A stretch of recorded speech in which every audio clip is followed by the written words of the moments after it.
All right, it is Wednesday. It is 9 p.m. Eastern. It is time for us to hang out for a little while. I'm trying to get my phone set up here pretty well. Need a level on this thing, I guess. Let's see. What are we going to talk about tonight? Boy, oh boy, oh boy.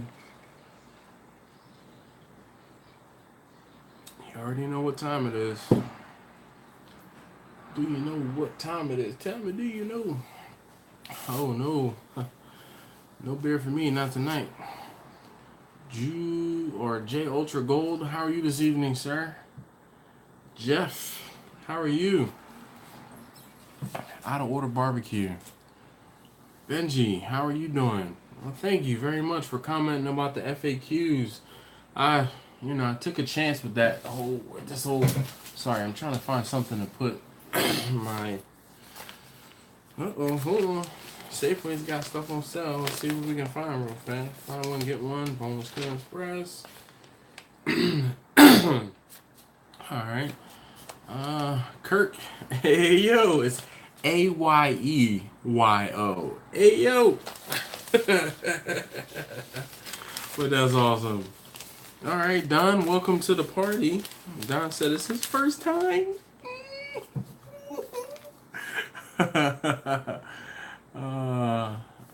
Mr. Big Picture, how you doing this evening?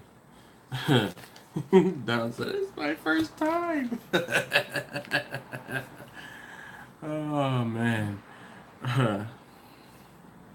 All right. So I guess J Ultra Gold says he's new to the channel and he's loving the content. Well, thank you very much, Thomas Linden. Linden, excuse me. The screen, the comments kind of faded out as I was looking. Tom, how are you? Big Picture, I'm good, man. How's everything? So I guess J Ultra Gold, tell me a little bit about yourself. Where do you live? What do you cook? What brought you to my channel? All of those things.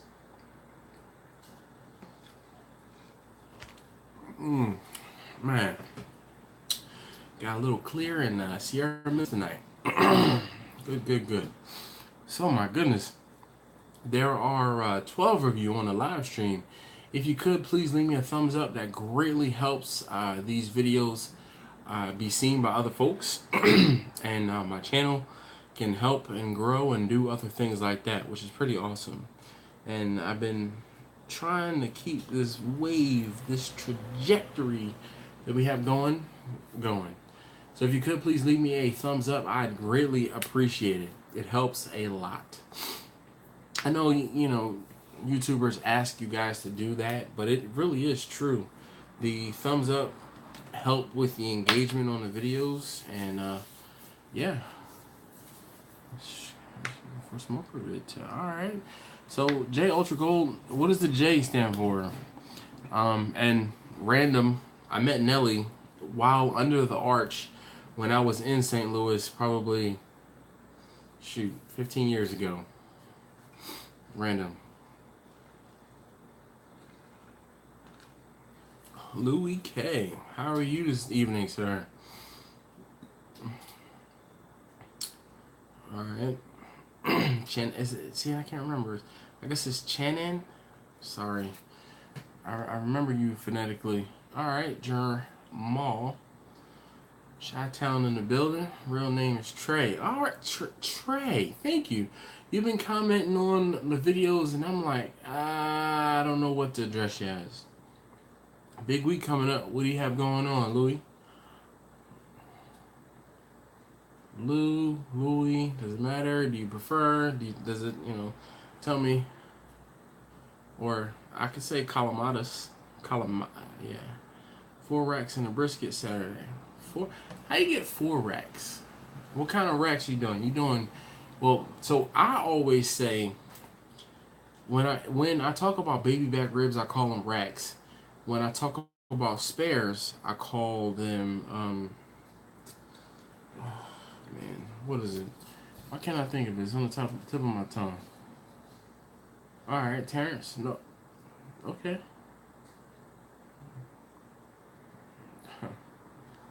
Louis is good. Perfect. Super Johnny, are we gonna have this LS discussion again this evening? Are we gonna have this battle? All right. St. Louis, okay. Eric, how are you doing this evening? Slabs, yeah, that's what I was looking for. Baby backs are racks where St. Louis is, or they're slabs. So when people start talking about slabs, I don't think baby backs. Anyway, let's send another 4 and a brisket. Man, that's what's up, man. Definitely enjoy your cook, man. Have a good time cooking. Wednesday, 4 more slabs. Whew. So, when you say slabs, I guess, when you say slabs, are you talking spares or are you talking baby backs? Nice. Because...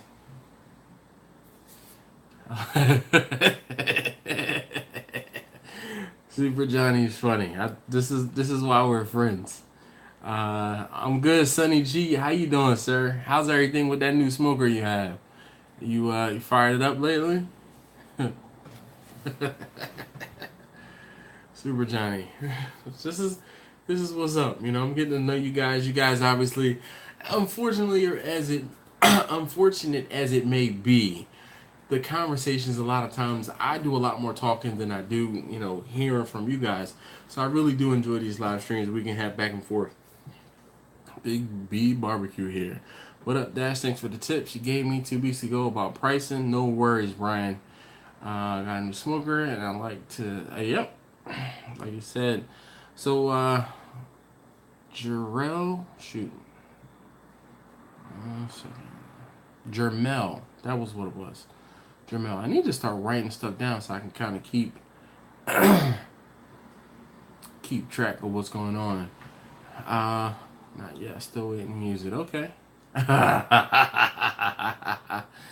You guys are so funny. I would honestly love to take. I wouldn't want to cannibalize my TDI. I love it too much.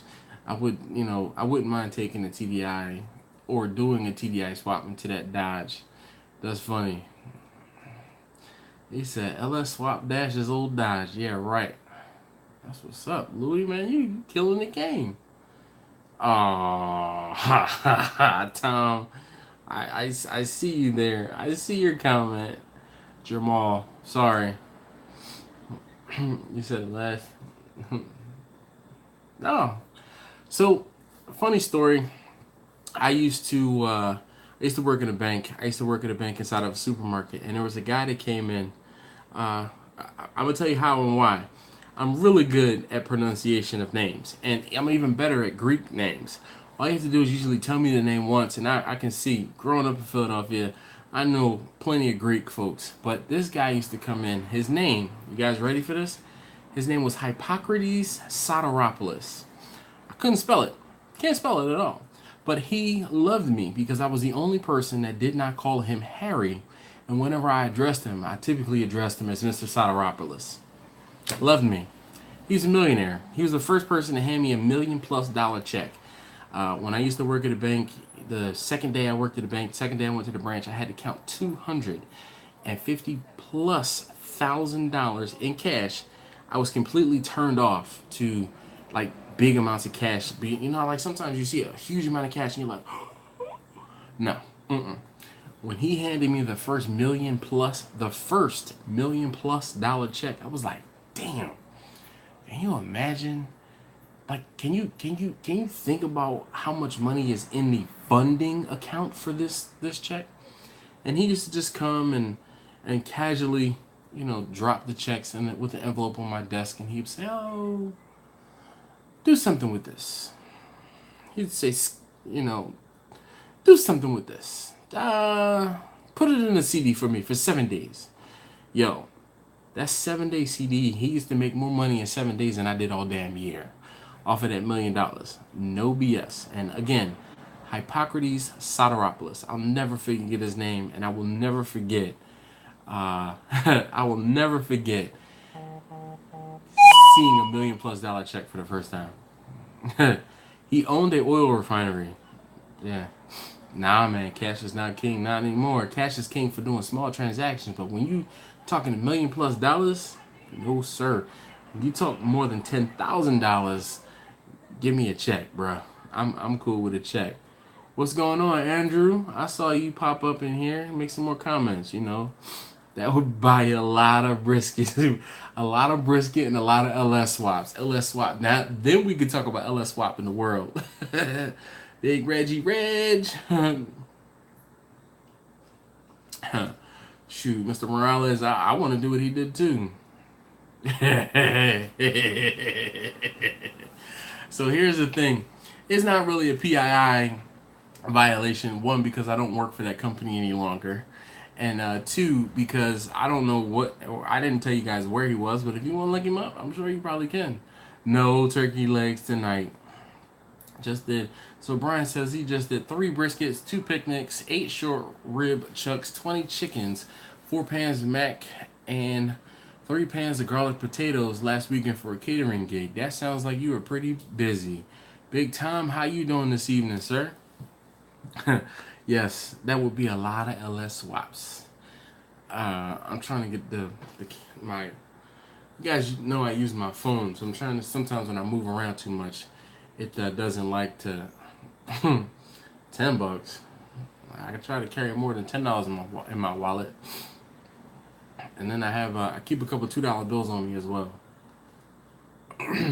All right, so there are 27 of you on this live stream. If you haven't already, please leave me a thumbs up. It greatly helps. Dang on. Kirk, man, he talking about, damn, Tom, big money, let me borrow 9. No, you know what I used to say to my friends when we, growing up, and this is 20 plus years ago, we used to, especially during the summer, we used to gamble all the time. And we gambled playing Pity Pat, just the basic pair matching game, Deuces Wild. And we would play all afternoon while it was hot, and then we would go and hang outside and typically play cards on the steps. But it's like, oh, you know what? It's like Tom says he's got reasonable interest rates. So, but typically, if somebody owed someone else money, it's like, you know what? You keep that dollar or them $2 or that $5 in your pocket. Because as long as I have money in your pocket, I'll never go broke. That's one of those sayings that has just stuck with me for a very, very long time. So, but I just want to take a moment to say thank you to all of you guys who are here.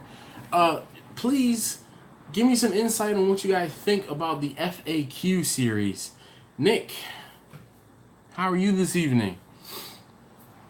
Right? Happy Wednesday, right back at you. Hey, DC Cooks, I need you to go check your P.O. box. Just saying.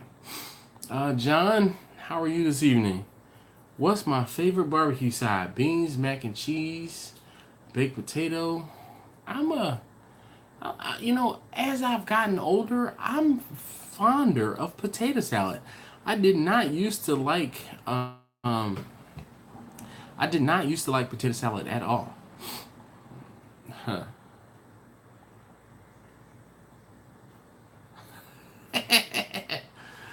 Super Shiny said, so if you guys remember, we were talking last week or 2 weeks ago talking about Salt Lick.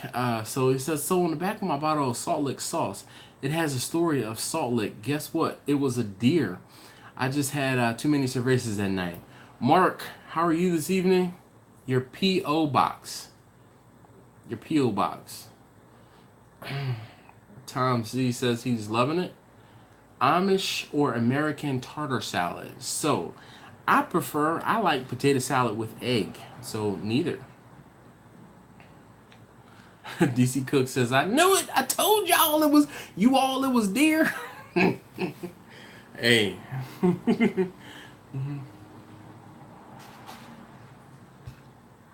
Bob LeSwagger says, yo, Dash, started watching your videos 3 months ago. I watched all of your videos.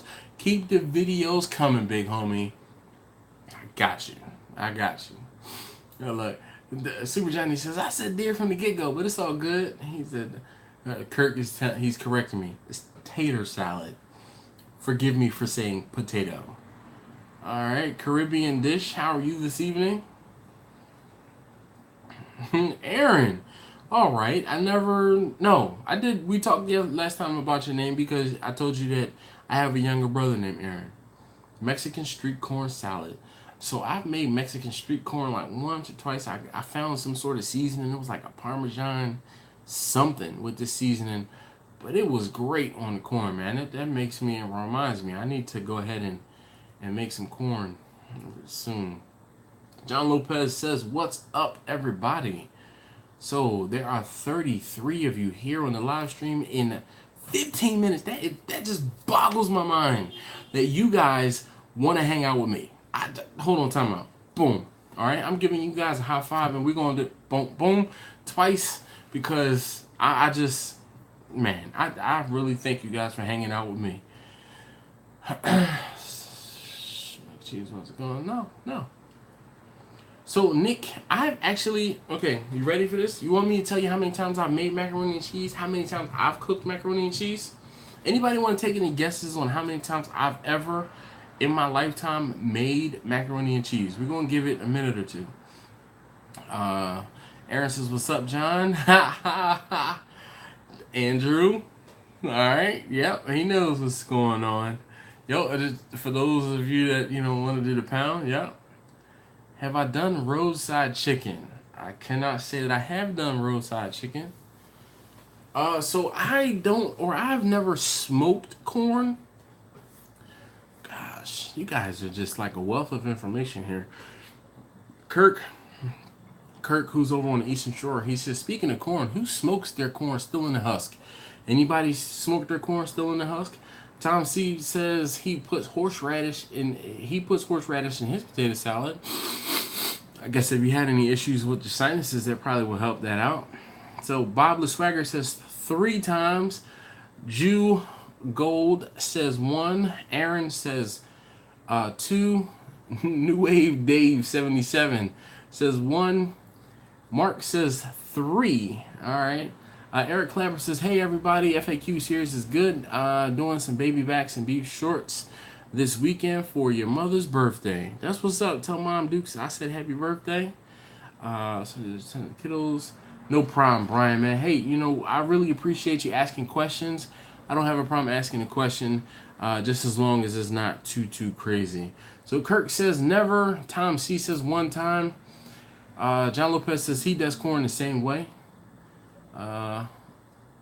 Full 8 seconds says 2 8-pound Kingsford at 1987 at Home Depot. Dude, I'm telling you, you know what? I am stuck on that Western charcoal, that Western lump charcoal that I've been getting. 30 pounds for $10. Aaron says he does corn on the CV. It's insanely good. Put the butter in the bag.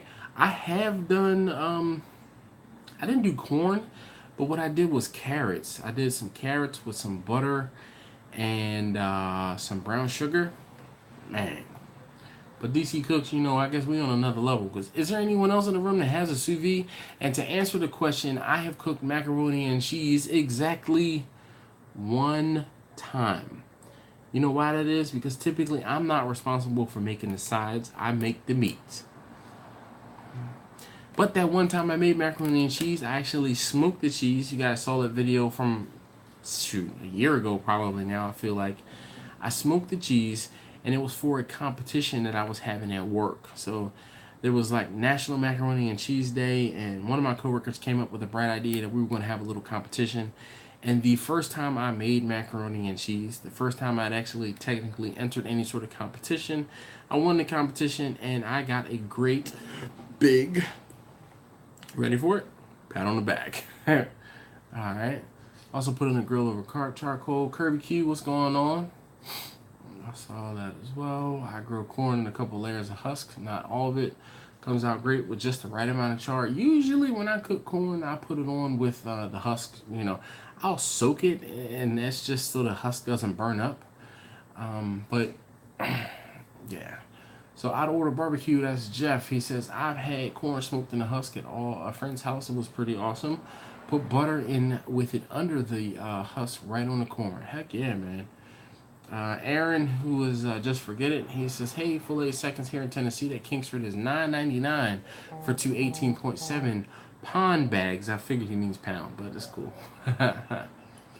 All right, so best sides for barbecue: potato salad, coleslaw, man, beer. John, that's mine. Jew says 30 pounds for $10. He says buy Royal Oak. Dog, Royal Oak is $13, 12, $13 for a 16, 18 pound bag. I'm sorry, I'm telling you that Western lump charcoal from Walmart, highly approved. Highly approved. Super Johnny says, I never cook macaroni and cheese either. Aaron says, wow, okay. Hey, I got meat. Dude, I feel the same way, Johnny. I got meat to cook. I'm worried about cooking the meat. Who? Nope. All right. Next best thing. Terrell, was it? I'm trying to remember. Dude, definitely like Arby's, I have the meats. On the Shore, we do butter and Old Bay. Yeah, I'm cool with that. Yo, Dash, do some more cook on site videos. Really? Okay, you go ahead and book me, and then I'll come and cook on site for you. I can only do more on site videos when I have on site jobs to take care of. It ebbs and flows. This is the natural progression of this particular business. I have nothing to cook on site right now. I don't have any jobs lined up, actually. I've had some inquiries, but nothing. Our local Costco in Vegas has 2 Kingsford competition 19-pound bags for $13.98 right now. Anyone notice a big difference with regular blue versus competition? The competition charcoal burns longer. It doesn't burn any hotter, but it burns longer. So the reason why it burns longer is because there's more fillers in that competition. I bought a bag of competition briquettes a while ago. And I said that I was going to do a comparison between the competition briquettes and the regular blue bag of Kingsford. I never did, only because I kind of used the competition before I got a chance to actually do a comparison. I just made some turkey burgers tonight. We had to change our eating habits. Nothing wrong with that, John. You know, I've told you guys before that I don't actually eat pork. And my wife has been wanting to eat less beef, so that means that I have been cooking more chicken, more turkey. So doing turkey burgers, man, don't tuck your tail, don't hide, if somebody doesn't understand, if you have a health issue or whatever the case may be, you need to cook a turkey burger, they don't deserve a response. That's how I feel about it. It's just like those people that give me grief for using lighter fluid. Guess what? Get over it. I'm going to use lighter fluid. Alright, so John Lockhart says, where do I get my charcoal from? Usually, I get my Kingsford when it's on sale. I will buy 20 of those, 20 pound or, 18 and some change pound bags. When it goes on sale for like $20, $10.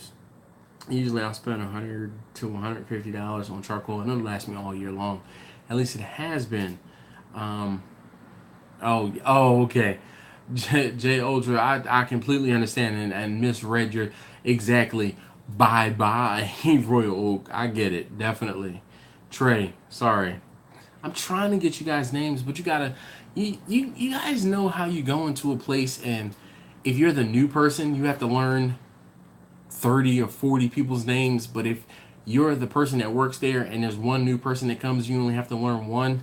That's kind of how I am, and I'm trying to learn you guys' names, but I want to. I really do want to. So if I ask you your name, don't take offense to it.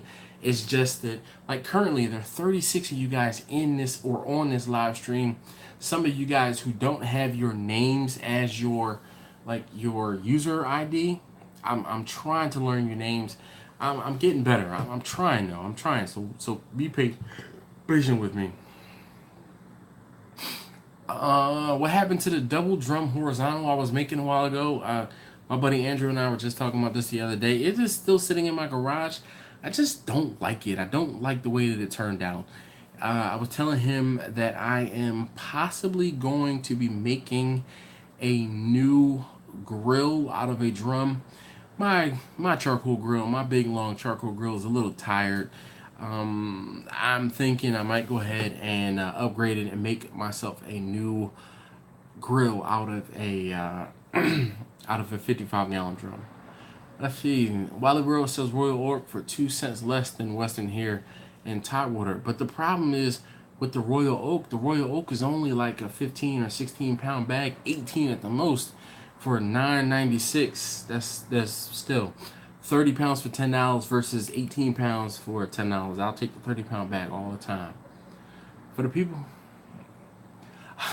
So Nick McGee, I think Nick is trying to set me up, Tom. Nick says, for the people who don't know, can you tell them the name of your new smoker? I haven't named it yet. I still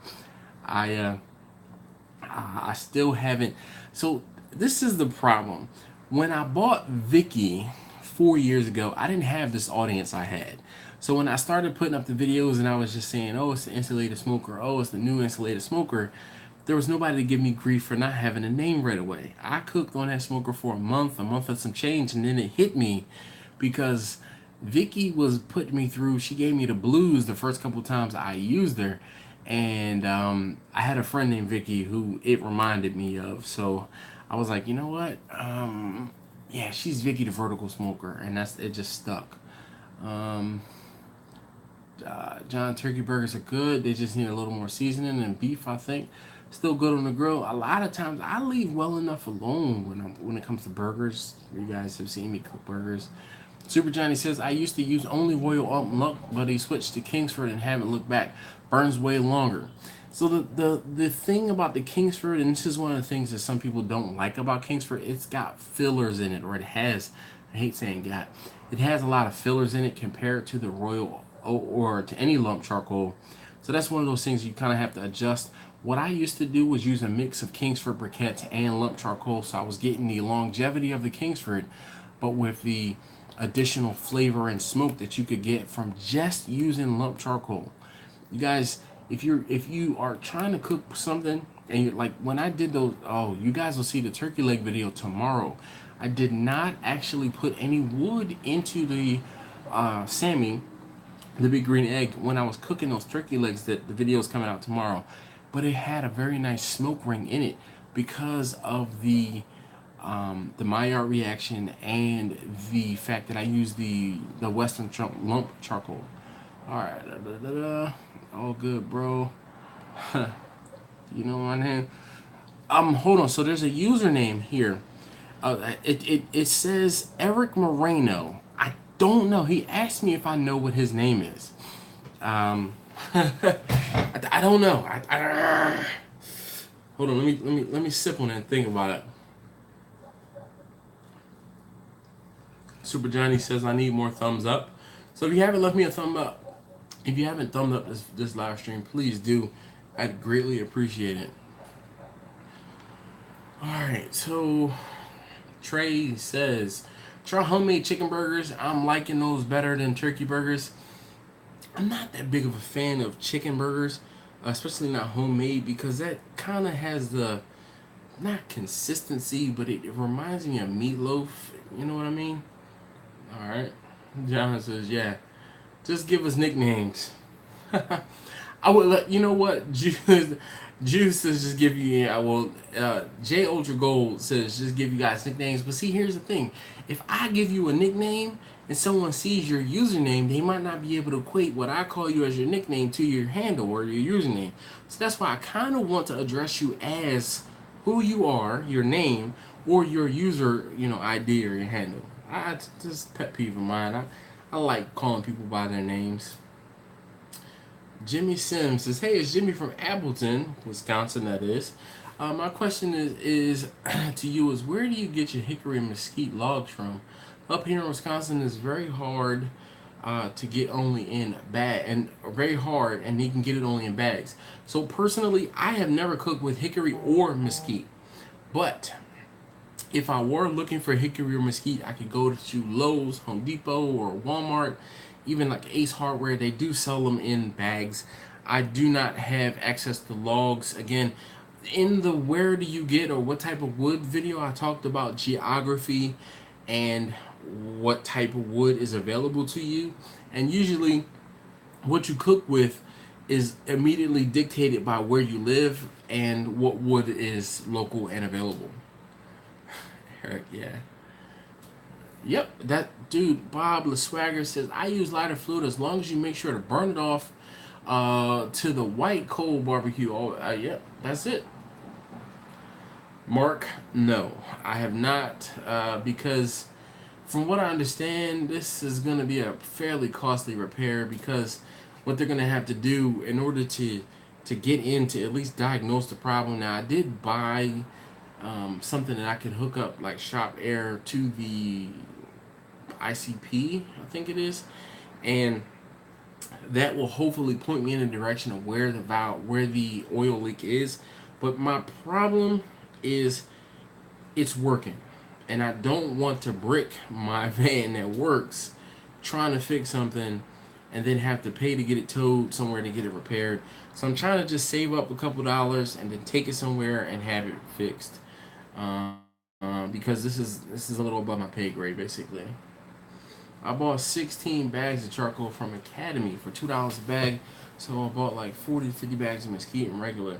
John Lopez, what is Academy? We don't have an Academy out here, or we don't have Academy out here. I don't know what that is. Hope to see some Jamaican jerk on it. Funny, I have cooked, and we do cook. So actually, my wife's new grill on Monday, and I'm going to, when I put up the video talking about how to break that in, and you know, like the initial burn on a propane grill. When I got home on Monday, she was actually cooking on it, so it was pretty cool. The wings were supposed to have been jerked, but we didn't have enough of the jerk seasoning. We used like a paste. There wasn't enough of it left, so it was a little light, so she ended up adding a little bit of barbecue sauce. So Bob LeSwagger says, name the new smoker grillmonger. That's actually kind of catchy. Yes, Eric. Eric Moreno. The Eric Moreno. I do remember your name. Nick McGee says, family tends to be something people gravitate to. Anyone that has watched you long enough knows you're a good guy and will be seeing more of your family in your videos. Yes, the taste testers. Yes, indeed. Where's John Lopez? I don't know. Check Craigslist for wood. Kevin, that's a very good suggestion. Hickory is awesome on pork. Yeah, check out Craigslist. Definitely. Can you do some still drum cooking videos in the future? So, Super Johnny, I have kind of gotten away from those only because, like, I don't know. I think I need to go ahead and get back into it. It's just not that I moved away from them. I've gotten better smokers that are more efficient and, you know, not easy to work with, but definitely I'll consider it. Super Johnny, some steel drum cooking videos in the future, definitely. All right, so again, I remember Showtime Smokey Q. He says, "What up, Dash? Central Texas tuned in. Where in Central Texas? Like Austin, Central Texas, San Antonio, or like a smaller city in between?" Ha, Kirk. Yes, I have. I'm going to confess, I used the charcoal basket in the new smoker last night. I did not film a video, and I was not going to actually tell you guys that I used it. But it does work, and I do have my work cut out for me. I still have to figure out how to... how do I say? I still have to figure out how to equalize the temperature between the problem I'm having, and this is something that you guys might, it's one of those things I was telling my friend Andrew, my friend Andrew who is here, who's Mac Boy. Say hi, Andrew, if you're still listening, still here.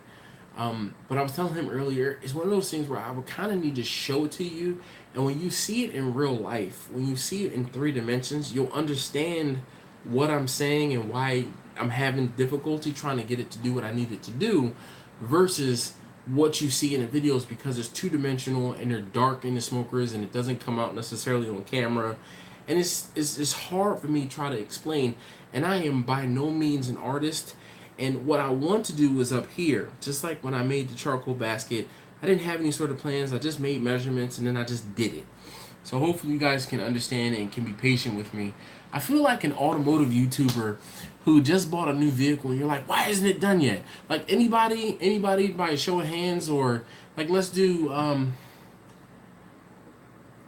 don't know, let's do like tens. If anyone watches Motion Auto TV, Trevor Jameson. Trevor has been building that Super for like a year. Okay? But he's got other stuff going on.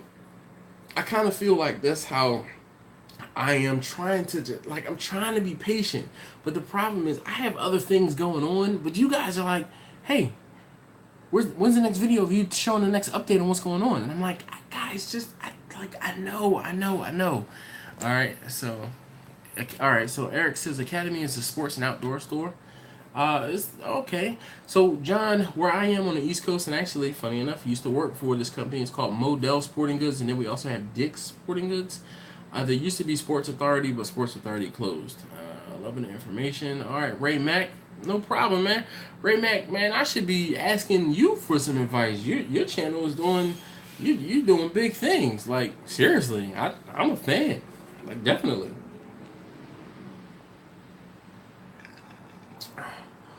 So, Trey says, I'm not a sauce guy. Do I have any customers who request no barbecue sauce?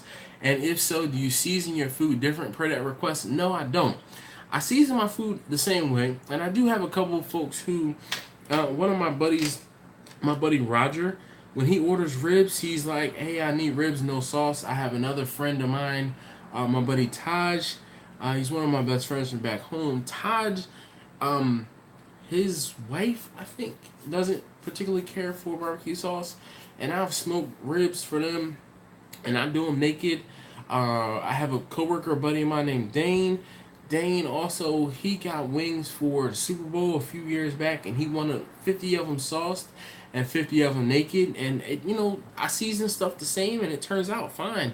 The sauce is more of a rehydration agent than it is a flavoring agent. Big Oprah. All right, so John Lopez says he's in Houston. Full 8 Seconds says the new grill is Big Oprah. I don't know about that one. George Russian says, hey Dash, I saw you had some wood delivered in a video a while back. You got some mulberry along with it. I use mulberry 80% of the time. What do I think of it?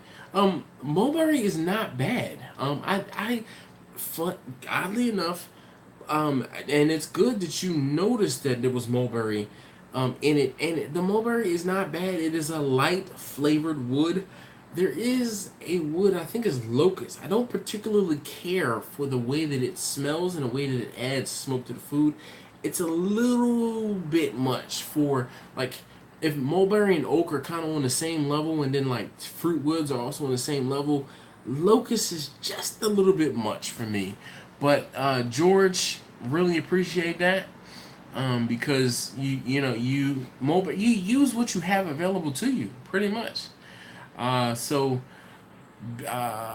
Nation says, what's up, man? How are you this evening? All right, we got Craig is in the building. Baxter Strops. If any of you guys are into knives and or cutlery and need to keep your knives straight and sharp, let me pull out my little $5 DeWalt knife. That's disposable, pretty much. But I love this thing. It's got some cardboard on it from when I was at my buddy Andrew's job today and opened up a box for one of his coworkers. But I love this little thing. These DeWalt knives, I get it. My buddy works at DeWalt, and nice everyday carry. You guys into everyday carry videos? I'm not really, but would you guys want to actually see what I carry in my pockets one of these days when I get bored and don't have anything else to do? All right, Showtime says Lockhart is in. That's where he's at in Lockhart. So, Kirk, yes, I do add wood to my charcoal. When I am using Vicky the Vertical Smoker, you guys maybe have seen this or haven't seen this, but I usually put a split at the bottom. I'll put charcoal on top, and then I'll put another split on top, then get it lit. So those two pieces, there's a sandwich, they give you a perfect amount of smoke while you're using charcoal. The age of Instagram, yo, it really is. I know. Yeah, I think it's I'm sorry, Jamal.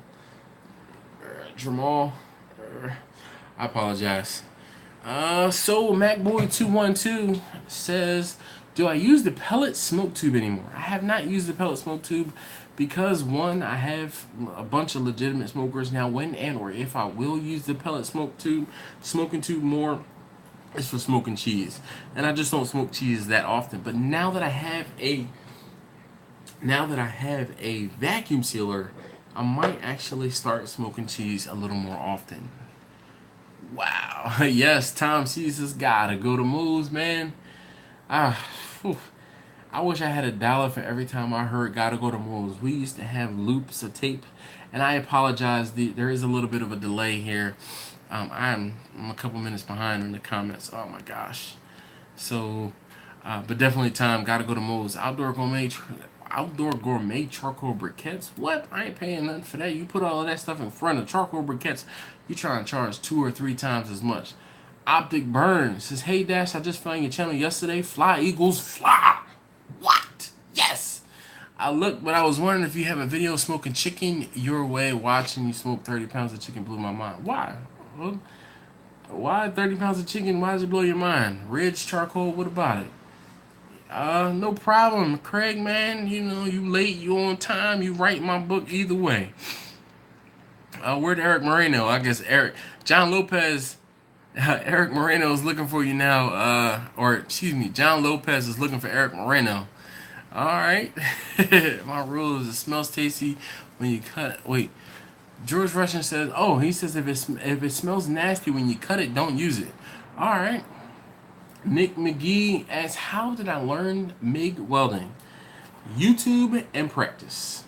The first couple, actually, if I showed you some of the welds on my first drum, they are atrocious.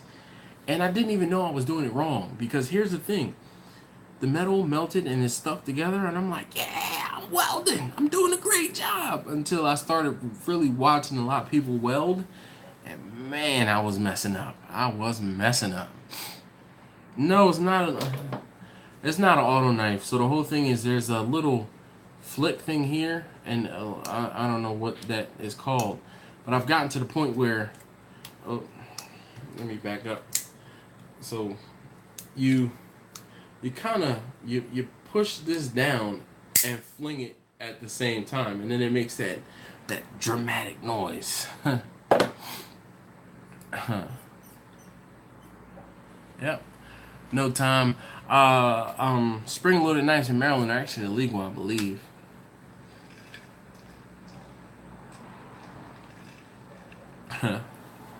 Yes.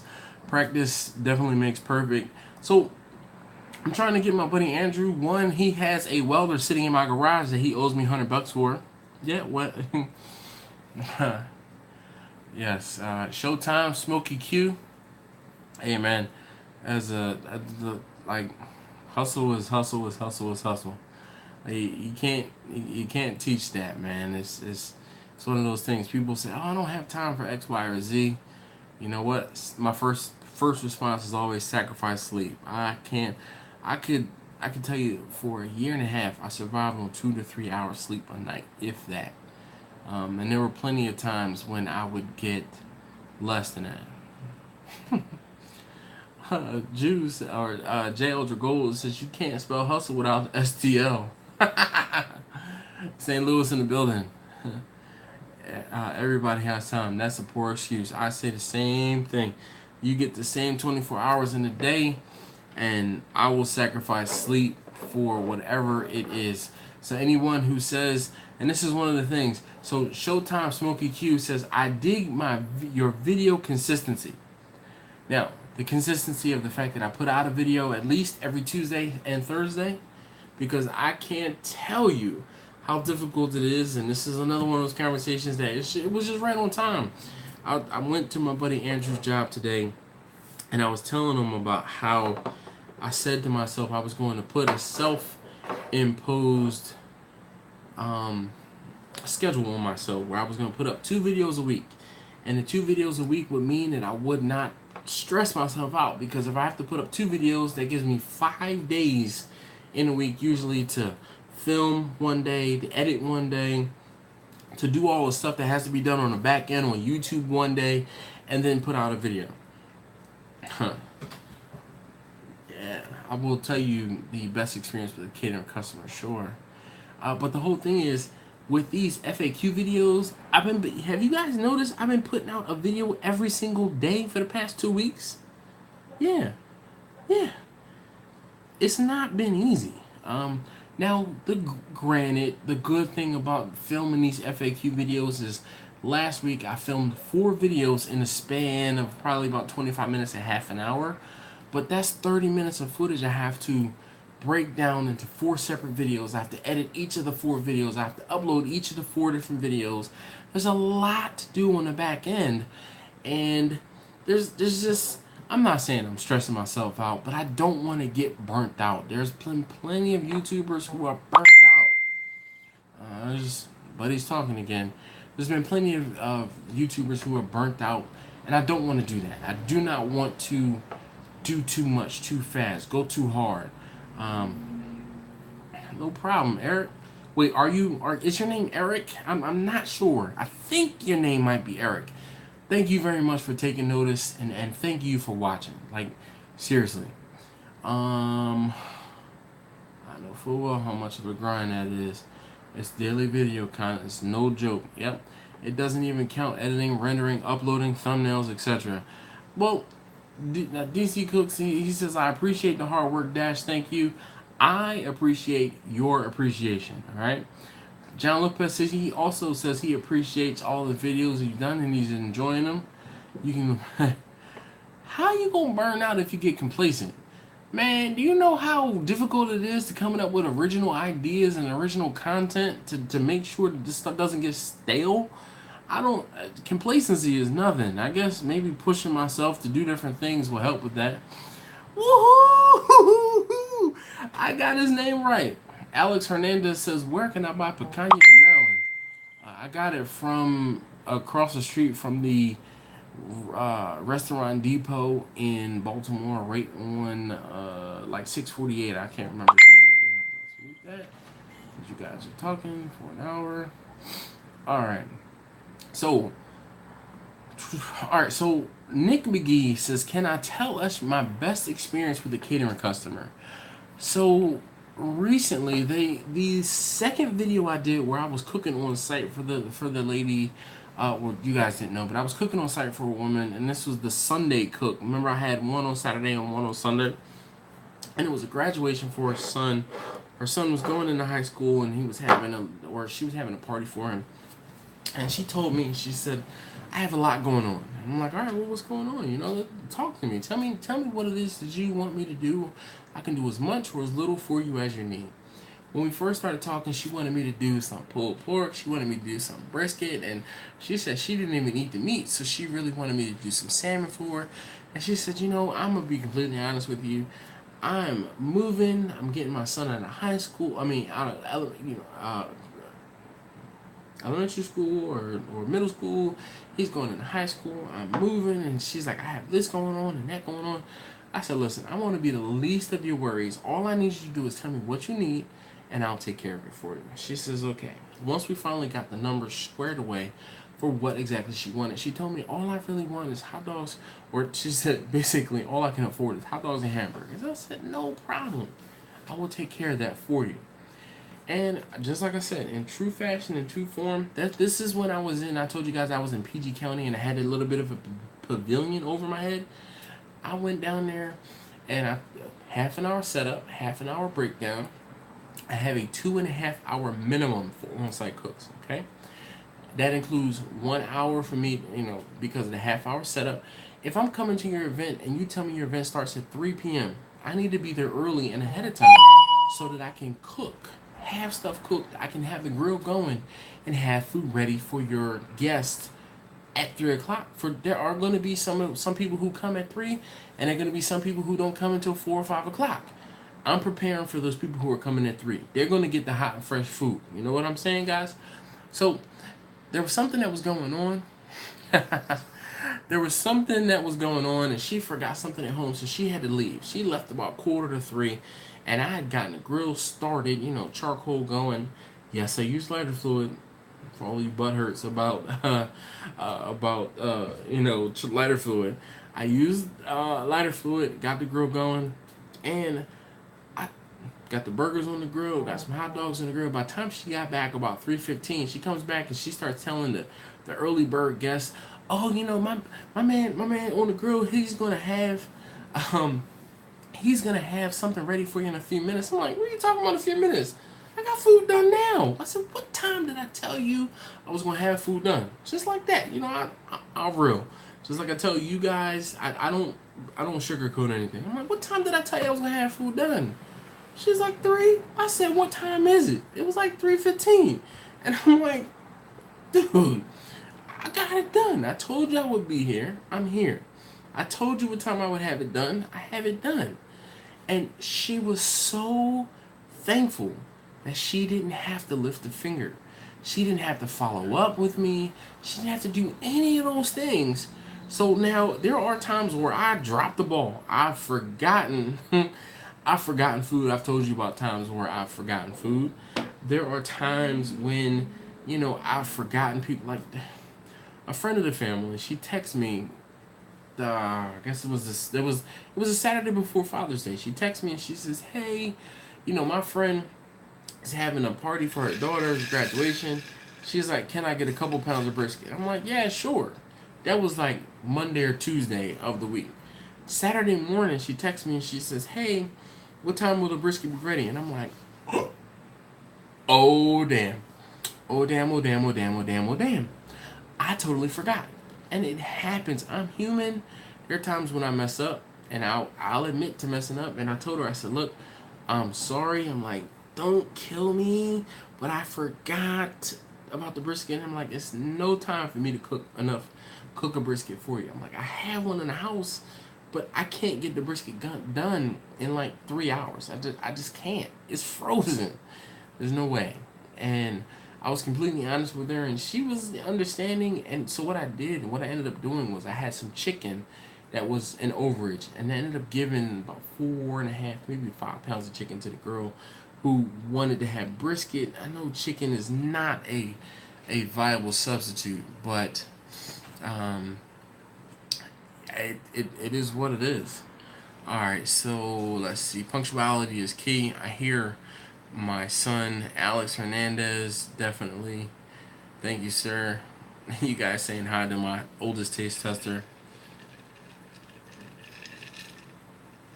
Super Johnny says lighter fluid is way worse than LS swap, and just saying we're not gonna go there tonight. Anyway, Nick McGee says uh, I asked you opposite. Can you tell us the worst experience? I think it would be helpful to avoid the mistakes that were made either by you or them. The worst experience I've had, I actually was the first or second in the lessons learned series when I talked about how the young lady, or actually, see, it's one of those things, man. I've had bad experiences. When I have good experiences, I don't have much to say about it because I won't say I didn't learn anything, but when you have a good experience, it's just a good experience, and it is what it is. But the experience where I had the woman who wanted me to cook food for her, she wanted me to cook turkey for her, and then she just straight ghosted me, and never heard anything from her, and I had all this food that I'd already cooked, and she just straight wouldn't answer my phone calls or anything like that. You know, I'm going to be the bigger person, and I'm not going to say the name of her company or badmouth her or anything like that, because I believe in karma, and I just, yeah, I just don't like that. Another bad experience I had was when I went to the young lady's house, and funny enough, do you guys remember when I was talking about going down to this lady's house, and it was like a tornado that touched down in the area around this lady's house, and it blew all of her like tabletops off, and it blew the tents over, and it was raining, and I was cooking in the rain, and she gave me the chicken. She gave me a case of chicken that she wanted me to cook chicken wings. She told me when we talked, she said, "Oh, I have some chicken for you to cook. Can you cook some chicken for me?" I said, "Sure." I did not ask her how much chicken she had for me to cook. That was a fatal mistake. She gave me a whole case of chicken to cook. And then I talked about this again in the lessons learned video. if you haven't seen the lessons learned video, please go back and look at those videos. That series is like, I know that those videos are a little longer, but I'm telling you, just set it up somewhere and listen to it. There's no need for you to actually watch those videos. Just listen to it, and I guarantee that you will be like, damn, I'm gonna keep that in mind. So yeah. Yep. This is my oldest taste tester. He got off the game. Oh, it must be 10 o'clock. He almost 10 o'clock. We thought some pit barrel cookers, and have I used one? So yes, I've never used a pit barrel, but you guys realize that this is water from my cup, by the way, from my it drips on my shirt. But so though I have never used a pit barrel cooker, the reason why I named my company Steel Drum Smokers Barbecue is because I started by using steel drums to cook. And Super Johnny asked me to cook in the steel drum, so I might have to go ahead and not dig one up, but go ahead and use one, and I'll show you guys how I do it. But yes, I do. Mr. Kalamata says, I apologize for the dumb question, but what is an LS swap? An LS is a GM motor, all right, Chevy. I don't even know what LS stands for. What does LS stand for? But it's a Chevy short block, basically, and you can put an LS engine into just about anything. They are the most universal engine to be put into anything else because they're so plentiful. LSs came in almost all GMCs, Buicks, Chevrolets, and then not only did they come in the cars, but they came in the trucks. The difference between the LS engines that came in cars, a lot of the LS engines that came in cars were aluminum blocks versus the LSs that came in trucks, they were iron blocks. So you start talking about LSs, the different generations of LSs, and then, but all it is a small block Chevy. Super Johnny gonna help you cook one. When is Super Johnny gonna help you cook one of my videos? I don't know. How does one keep the ash down when you use a kettle style grill? You can't. Only way to keep ash down is to, and there's, my oldest taste tester, Django the Mango, is in the building. He just did a drive-by. He just walked past. I guess he's listening right now. He's got his headphones on. Yep, he is. He's responding. Yeah,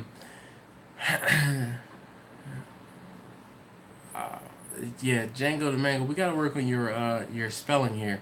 An LS swap equals an engine swap. He says he don't know way engine or way car.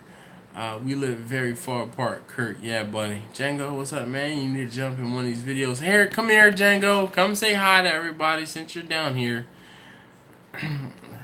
My buddy Andrew says LS all the things. Forget that, man. TDI all the things. That would be a great video. Alright, what's up, Brandon Barr? How are you? Yep, it's an engine swap. So LS's most recently, LS's have been going into drift cars, and I would love to get a drift car. Would love to get a drift car. He's coming. He's taking his good old sweet time, but he's coming. Come on. He's. Hi. Is that all? I guess so. You guys remember Fifth Element? Remember when Bruce Willis's character Dallas, what was his name in Fifth Element? Yeah, you've probably never seen it. Anyway, I've seen Fifth Element. Anyway, but remember when Chris Rock was interviewing Bruce Willis and he was like, blah. That was just exactly what happened. That was exactly what happened. All right. Yep, it's an engine swap. Dallas really loves him. I knew.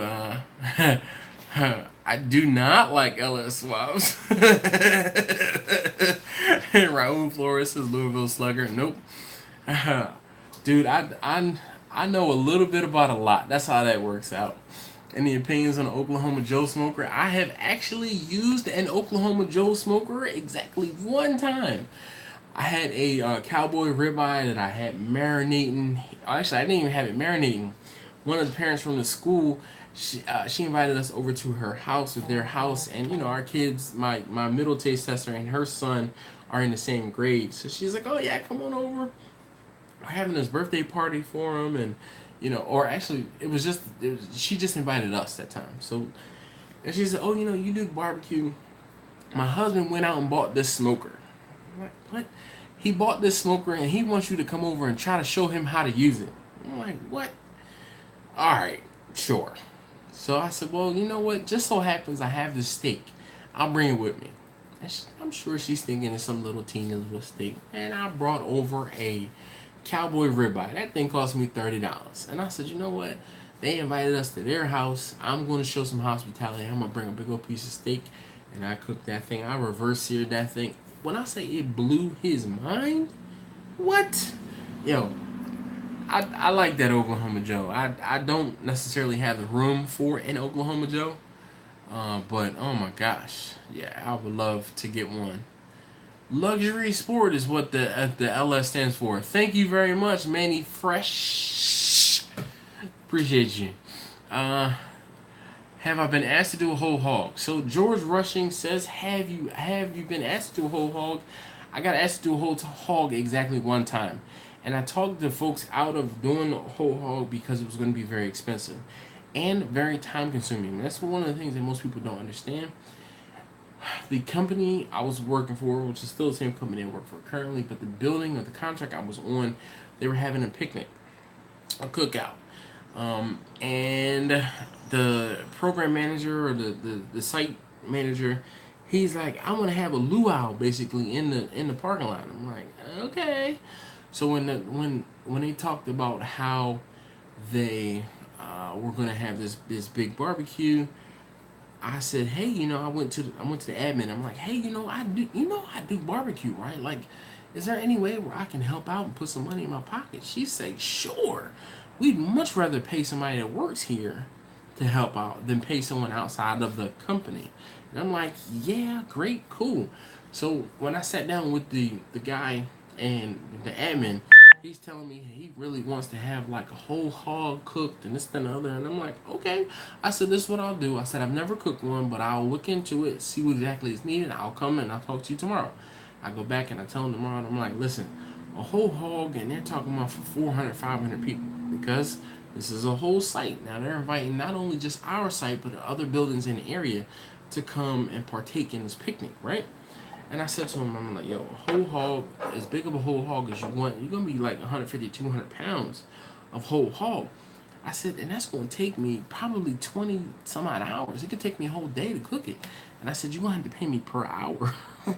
They were like, no. Plus, they were going to have to pay for the pig. They were like, no. I said, what I can do for you is I can cook a whole bunch of pork shoulder. This is when I had the first time where I cooked the most amount of meat that I had ever cooked. And I cooked like 120 pounds of pork shoulder because they had ordered 100 pounds of pork shoulder. And this is one of those things where I realized and I noticed and I figured out that I grossly underestimated my net versus my yield. And you know what's funny? Believe it's going to be Friday. I have a video coming out talking about net or uncooked weight versus yield and cooked weight. So I learned quick, fast, and in a hurry when I didn't have enough food and I had to end up cooking more. But that was that. So I've never done whole hog. Long story short.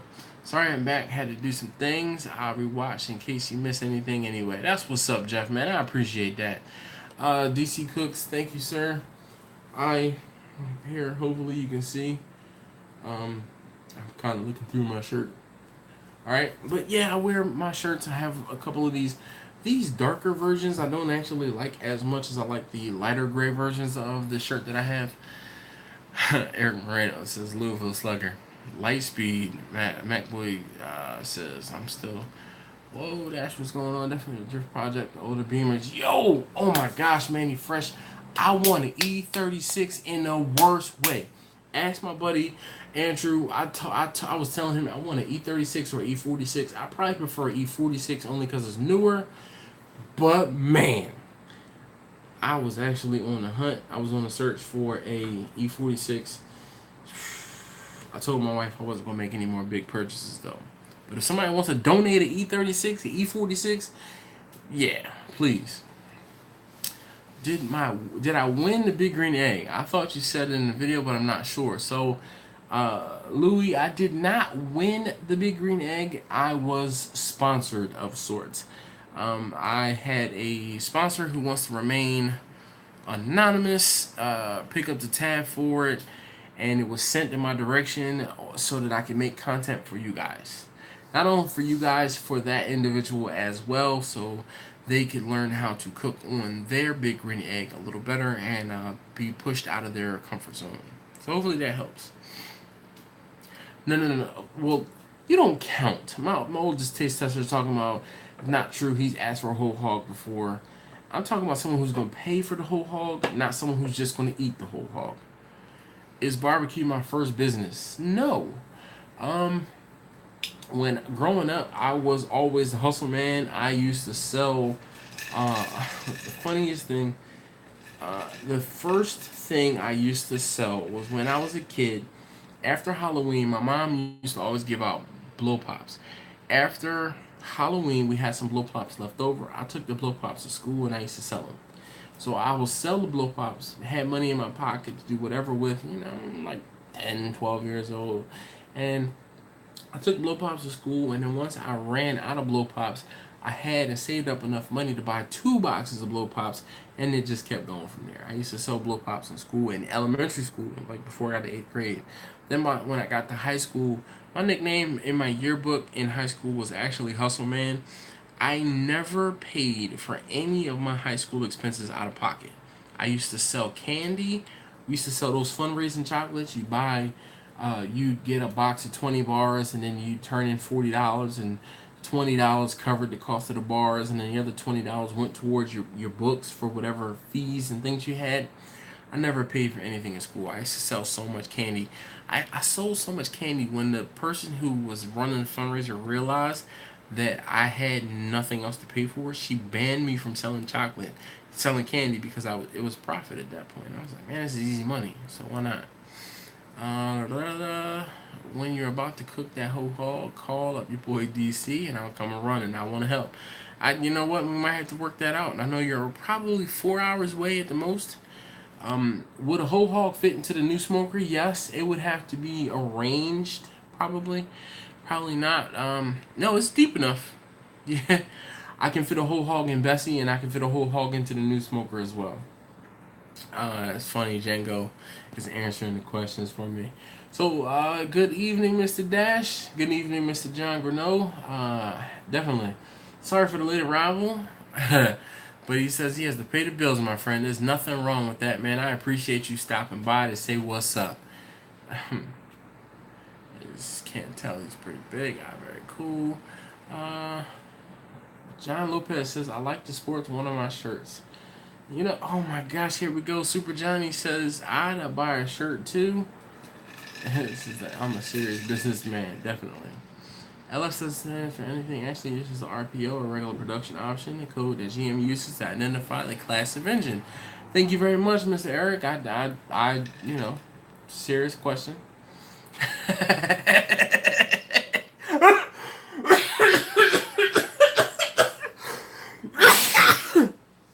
Yo, full 8 seconds got me dying here. He says Dash equals the Nino Brown of blow pops and fundraisers. Funny you say that. I went to school with someone who was in New Jack City. No BS. Oh my god, that is hilarious. So yes, I know exactly what New Jack City is. My buddy who was in the movie, his name is Dustin Felder. We went to elementary school together, and it was hilarious because he was gone for a little while, and then he came back, and he was like, no, I can't tell you guys where I was, blah, blah, blah, blah, blah. But if you see New Jack City, and he's like, none of you guys should see New Jack City. But later in life, when I saw New Jack City, it was like, that's Dustin. So Dustin Felder actually lives out in LA at this moment, and he was Taraji P. Henson and Jaden Smith's acting coach for the next Karate Kid, or whatever the new Karate Kid movie was. So funny that you saw. I'm not a capitalist, man. I'm just a hustler. All right, well, 2.5 hours in Baltimore, we might have to do something. No, Raul, I have not named the new smoker yet. Oh my gosh, Django the Mango talking about merch time. What's the secret to the brisket? There's a secret right there. James Brown's Super Johnny says, "Oh my gosh, Super." I'm starting to get lost in the comments here. No problem, Lewis. Mr. Calamadas, have a great evening, sir. T. Crunk says, "Sup, Dash? Long time watcher, first time live. Although he appreciates what I do, no sir, I appreciate your appreciation, definitely." Dash, can we have some shirts? I'm ready to buy 6. Can those of you in this live comment to buy? Is that James? James? My buddy James? Is that you, sir? Nick McGee says he is currently in the Air Force and plan on joining the Space Force. Any thoughts?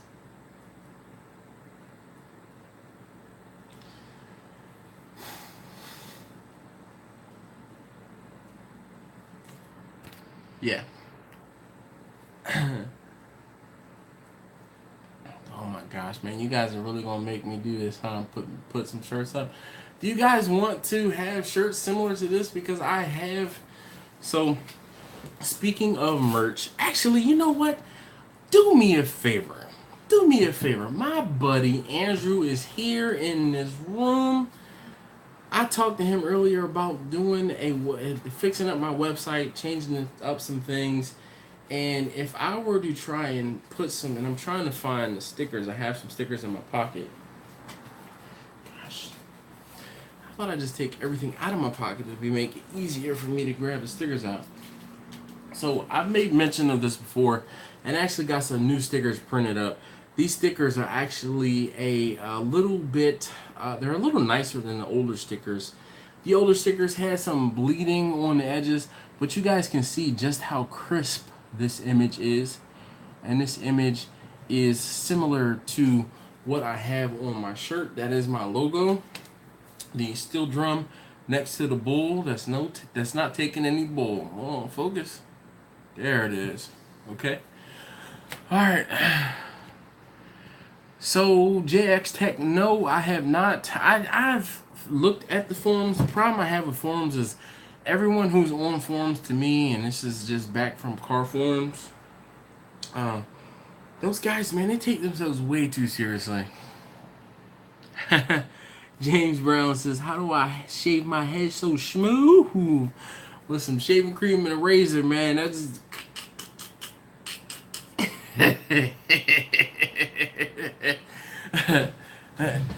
Bomi Hunter 74. I agree. Yeah, do that.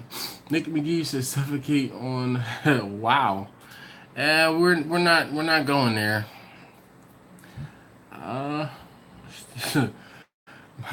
He said full 8 seconds says you should start calling my garage the Carter. Hey.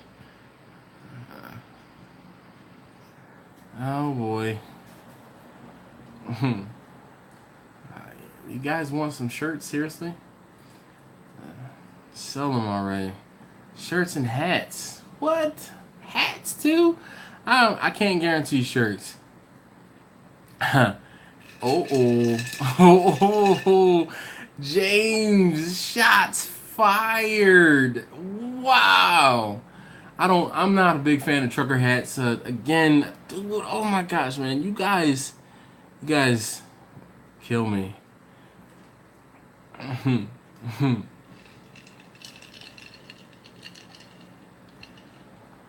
All right, so jeez. So we have orders for larges, 2XLs. How many of you guys would actually like to buy a shirt? If I were to sell shirts right now, at least initially, I could sell this design that I already have, pretty much. Not in production, but I already have. Yes, definitely.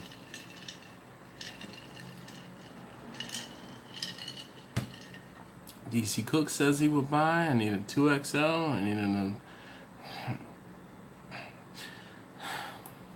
Anyway, Django the Mango says he needs an adult large. John Lopez has his hands up. Super Johnny says, hell yeah. If you only knew someone that could print the shirts for me, yeah.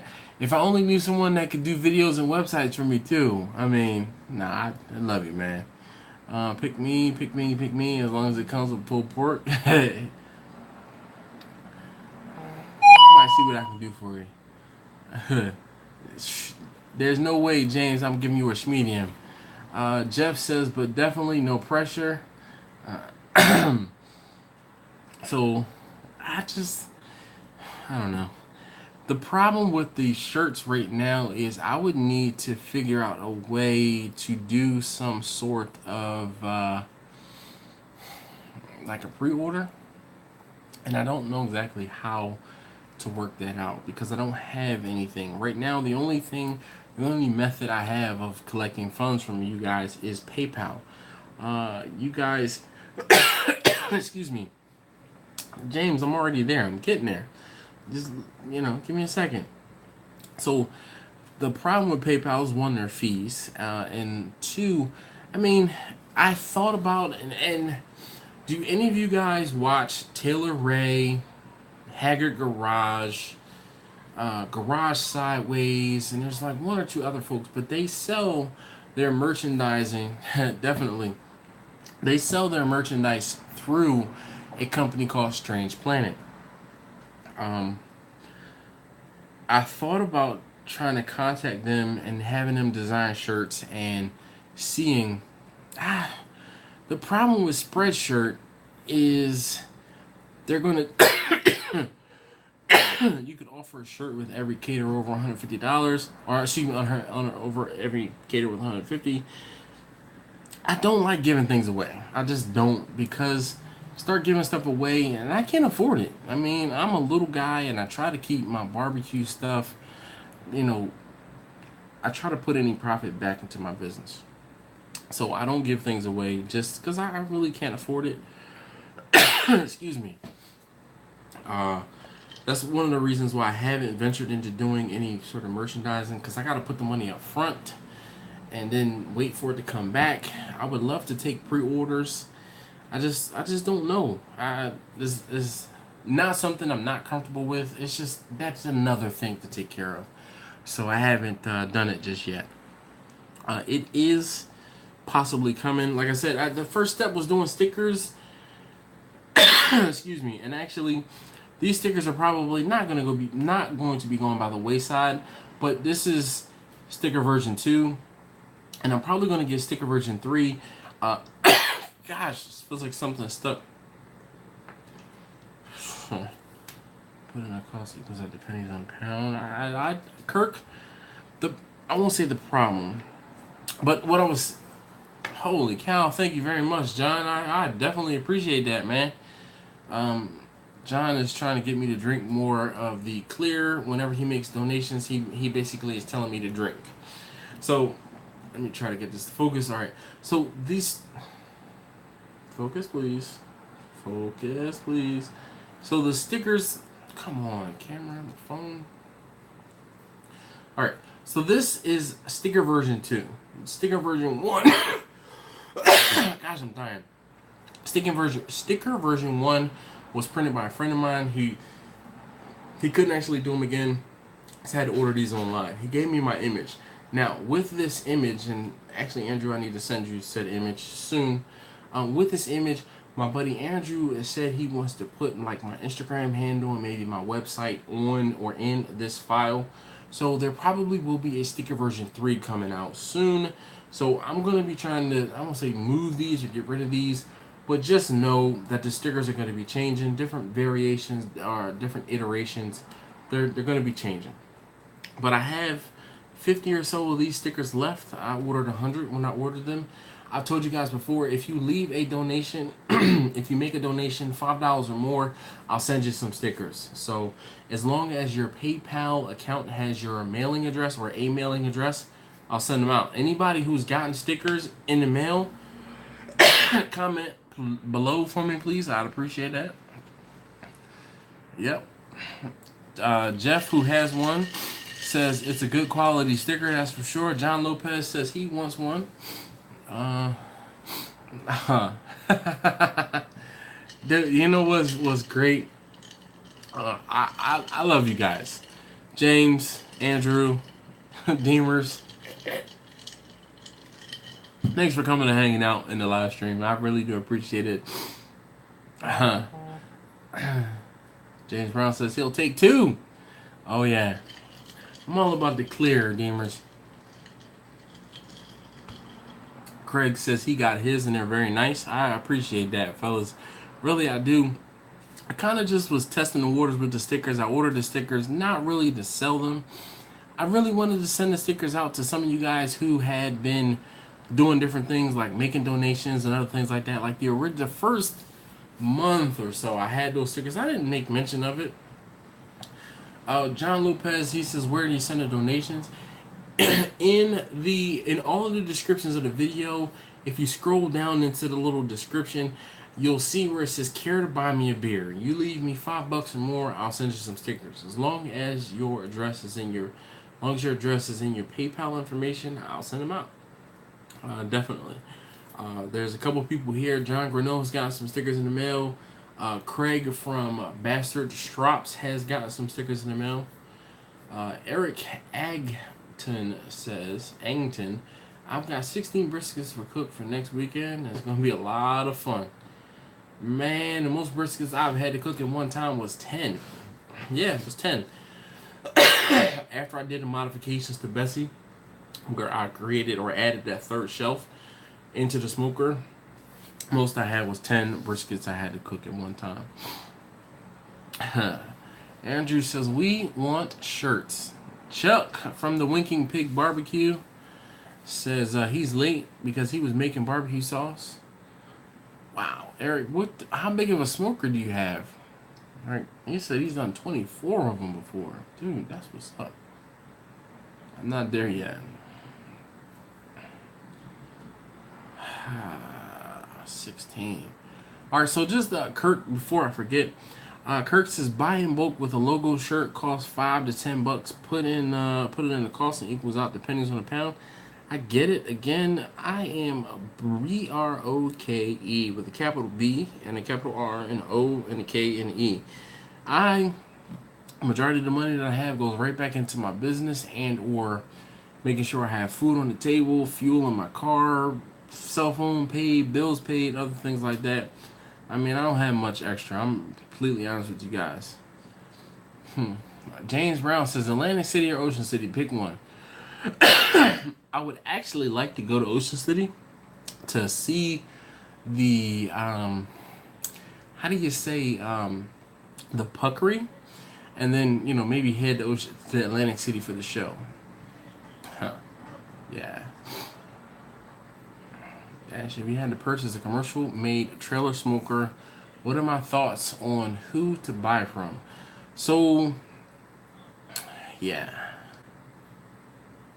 if I had to buy a commercial smoker, it would be one of probably 3. It would probably be a Lang. It might be a Shirley Fabrication. Stump. Okay, Stump makes good ones. Gator Pits makes decent smokers. I said Shirley Fabrication.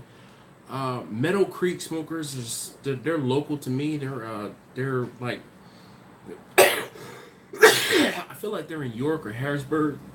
They're somewhere in like central Pennsylvania. So there are a couple, but one of the problems or one of the things that you have to think about as far as a commercial grade smoker or a commercial grade trailer is where you're getting it from, because if you can't go and get it, you're going to have to pay a lot of money to have it shipped. So that's something you need to factor in. That's what's up. Tom says the sticker looks good on his helmet. Wow. Eric says he has a 250 gallon, I guess, a propane. Yep, propane tank. 24 must have been a squeeze. So Jeff from Out of Order Barbecue says he's got the same, like a 250 gallon propane tank. So you have offset firebox or is it reverse flow? Yeah, buddy. Eric says it'll hold 26 briskets. Wow. See, you guys are chiming in. Lang is great. Super Johnny says Shirley Fab for the win. Bomi Hunter 74 says Oh Hickory Baby. I mean, how many calories in 8 strips of brisket? James, you're funny. It doesn't matter how many calories in 8 strips of brisket.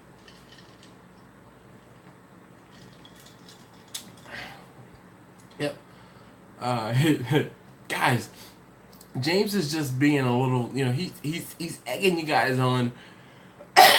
Don't. As long as I don't die, don't feed into it. Really. Yo, you guys are funny. So, my friends that are in the live chat are also commenting in our group chat. That's what that ding was. Yep, Langs are good. So here's my dilemma. A lot of these smokers, the commercial smokers, are not similar or the same as the smoker that I have. Whereas I have a water pan down at the bottom, and it's just I like the type of smokers I have which have a water pan in them. I've always cooked with water, so I'm partial to cooking with water in my smoker. Langs don't, and I don't know exactly which smokers do. So Fully Seconds says Gator Pits. Alright, so Jeff from Out of Order Barbecue says he has an offset. I have that one offset smoker, which is Priscilla, and again, I'm going to be getting back onto working on Priscilla. Remember, I was having issues with the electricity in my garage, and then the winter came, and I haven't forgotten about it. Trust me. What's the average price for a commercial grade smoker? You're looking between $2,500 and probably $10,000, depending on how big of a smoker you're gonna get. So Eric says his is reverse flow. God. Bomi Hunter says 2-year wait for Shirley fabrication. That's wow. Izzy Eats says he's saving up for a double barrel Lang. If I had it my way, I would have a double 84 deluxe. Just because I know I really want the 108, I can't afford the 108. So a double 84 deluxe from Lang would be money. Eric Moreno says that's true, Bo Hunter, but it's well worth the wait. Super Johnny says he builds smokers and Shirley Fab is the best you can buy. Super Johnny, you build smokers? Really? I think we talked about that before. Yeah, for sure, but he likes to sleep 6. You know what? This is a dilemma. This is why some of you guys have been like, somebody gave me grief about using. He said, "Why would you put charcoal in through that big smoker that takes wood so I can sleep?" And when you cook 2 or 3 times a week as opposed to just one night a week or one night every couple weeks, it's a big difference in sleep requirements. My gosh. Eric says he is upgrading to a 500-gallon. Man. Bomi Hunter says he loves his Old Hickory. So is your Old Hickory like propane assist?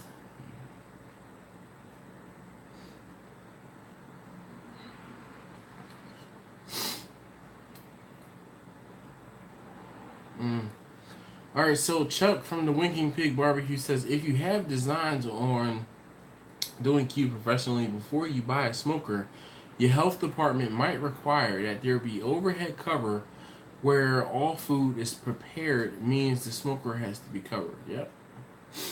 Oh, thank you very much, James. I appreciate that. I see your comment. Serious question. Do I smoke with flavored wood? So when you say flavored wood, every wood has a flavor. This is the type of wood. So we're gonna get technical here. If you're gonna ask a question, I'm gonna break it down. So the majority of the wood that I smoke with is oak because that's what's primarily in this area. As far as different types of wood, yes, there's cherry, which is a fruit wood. There's apple, which is a fruit wood. I've never used any pecan because we don't have as much of it in this particular area. But you can get walnut, You can get maple. You can get different types of oak. There's red oak, white oak, post oak, all types of different things. So flavors, no. Types, yes. Hopefully that helps. Dash, where can I send pics of my build to you? My email address or my number is plastered all over everywhere. Here. Send me a text message and say, hey, this is Johnny, and I'll send you back a number where you can send that picture, all right? Because this number is actually a Google Voice number, and I can't get attachments to that number. Kenny says, hi from Dallas. Props to me in a stick burner. I love a stick burner, but once I went Old Hickory, he says there's no turning back. So tell me more about the Old Hickory, please, and thank you. Okay, so it's a propane assist. He says he only has a CTO. What is a CTO? Lone Star Grills is another one. Lone Star Grills, okay, great price. I'll run. What is a CTO? CTO, maybe. I only have a CTO. What is a CTO? Future Pitmaster. Man, I'm never taking that title. It's like chef. In order for me to be a pitmaster, I don't know. I think, I've said this before, I think people have bastardized that term. I'm not a pitmaster. I'm just an arsonist. I like to cook. I use post oak, and since he started using it now, I get around 3 hours out of each load. Okay. I don't do videos, but I can give you my Facebook page and private message. You can check out the smokers, definitely. Thank you.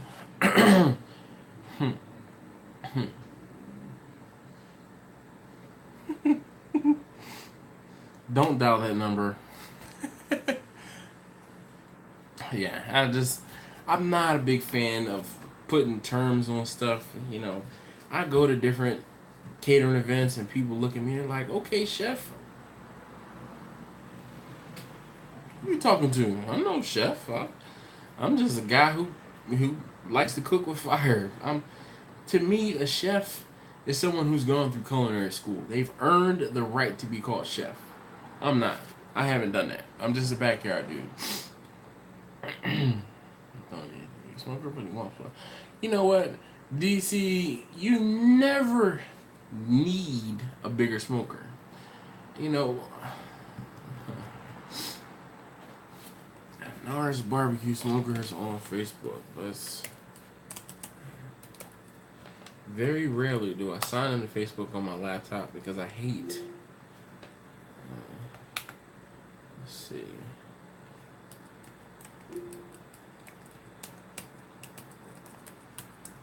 Oh, Nars Barbecue Smokers. BBQ.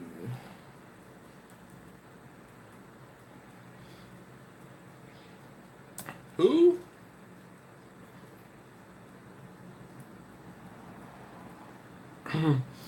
Yeah, I don't know what number that was. I see you in the group.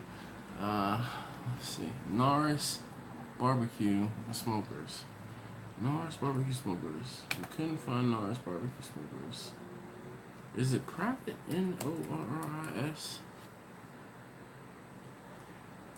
BBQ. Let's see. Norris Barbecue Smokers. Oh, now I found you. In Austin.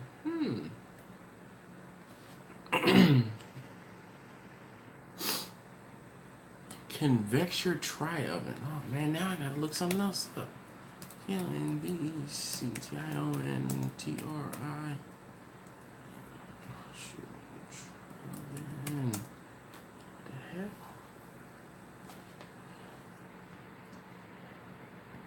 Convecture.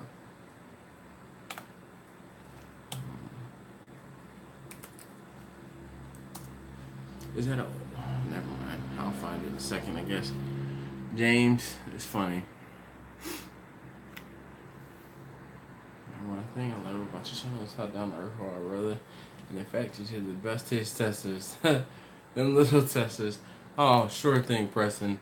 My oldest taste tester, he might still be in the live stream. Come on. Alright. I'm gonna like your page, Mr. Nars. Barbecue trailer restorations. Man, next time I come to Austin, I need to hook up with you. Chuck Norris. Extra large 24-inch diameter, 5/16. Good gosh. These Rush-Over standard flow smoker, tons of options, tilt-true gauges, large grease drain, giant steel casters, huge pit. Man. That's what's up. Hello, folks. Jeez, I don't have $5,000 for a CTO. Yeah. James Brown is not from H-Town. Moberg smokers on Facebook. There's a beast smoker. Okay.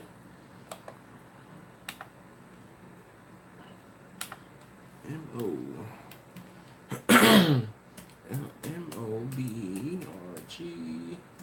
Come on.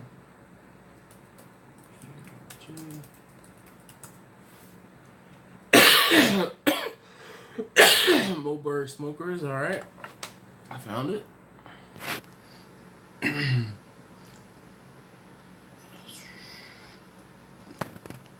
don't need to show me the best spots, man. I've been to Austin. I've been to Austin to the point where one of the last times I was in Austin, I was in a bar on 6th Street. I walked in and the lady started pouring my drink. I didn't even have to say anything. Let's put it that way. And I was only there for a week. Just saying. Yeah, it's damn. I'm looking at this Moberg page, looking at this has got to be a 500-gallon smoker. Like, damn. I could do some damage with that. Is Moberg the place that makes Franklin smokers? Oh my gosh. He said his Bowman Hunter says his came with a trailer he purchased off Craigslist. Good looking smokers. Definitely good looking smokers, Johnny. Definitely. Kenny Duke said, or Dykes said, I had a Brinkman smoking pit and used it for 20 years. He always cut stuff off and cut in half to get it fit. Got an Old Country Smokehouse last fall and love it. He said it holds 6 briskets. Man. But if you want to sleep and do a lot of vending or catering, man, the Old Hickory and their customer service are hard to top. Oh my gosh, man, Old Hickory. Old Hickory Pits. PITS. Man, I just can't give up the fact that I don't want a propane assist. I want real wood or charcoal. Yeah, I know. Golly, 1,000 gallons. Can you imagine how much damage I could do with 1,000-gallon smoker? Aaron Franklin does build his own. I've seen him talk about and build some of the smokers. Yo, like seriously, Super Johnny, no BS. Those your smokers do look good.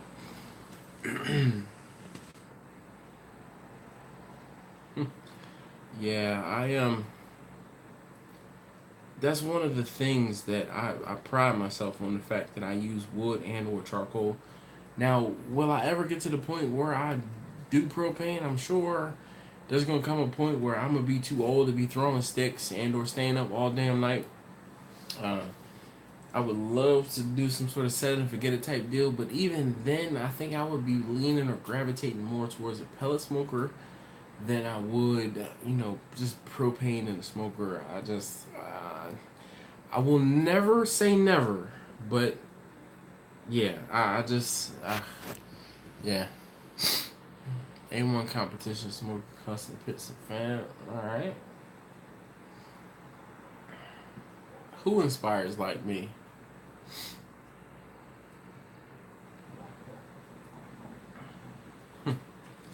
Man, shoot.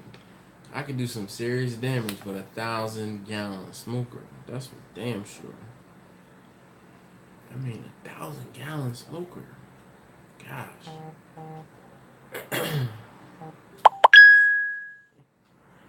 Alright. Thanks. Yep. in due time. See, Eric, you know, it's one of those things, man. When you start using, and this people ask me, why do I have 3 different smokers? It's like having 3 different vehicles. You have your sports car, you have your daily driver, and then you have your pickup truck. Bessie to me is more like my pickup truck. I know that truck just is like my old pickup truck. I know that smoker inside and out. She talks to me, I talk to her, and we're here. Vicky, I'm getting to that point. Vicky is like the daily driver when I'm my commuter car, not necessarily the daily driver, but the computer car. She's very efficient. She gets the job done, but she's small, so I can't put her to work really. And then the new smoker that I still have not named just yet is TBD. I'm trying to, or I'm hoping that the new smoker will be a mix between Bessie and Vicky. That was at least my intention when I bought the smoker, but still TBD. That's what's up, man. This man pitch. You can run all over. Alright. No, I have not used a pellet smoker as of yet. Franklin equals me. Man, I wish. I wish. He's on another level. Like, definitely on a whole nother level. And where he had training, he went and and learned from someone. I'm all self-taught. All self-taught. Shoot, I already know. Bowman Hunter talking about there's all wood, old hickory pits. He said, but the price goes up. Yep. Bessie is a 275-gallon oil drum. So, yeah, roughly 1,000 gallons. Yep. No, TBD, to be determined. To be determined. You must not work in corporate America. Everything is TBD in corporate America. I like pure wood flavor too. Charcoal tastes completely different than any of the woods he's tried. He's done pecan, hickory, red oak, and mesquite. So Kenny, if you're having a problem with using charcoal, you need to use charcoal and then put some wood in with the charcoal. And that's how you're going to get your smoke flavor. You want your charcoal to be your heat source and your wood to be your smoke source. No pun intended.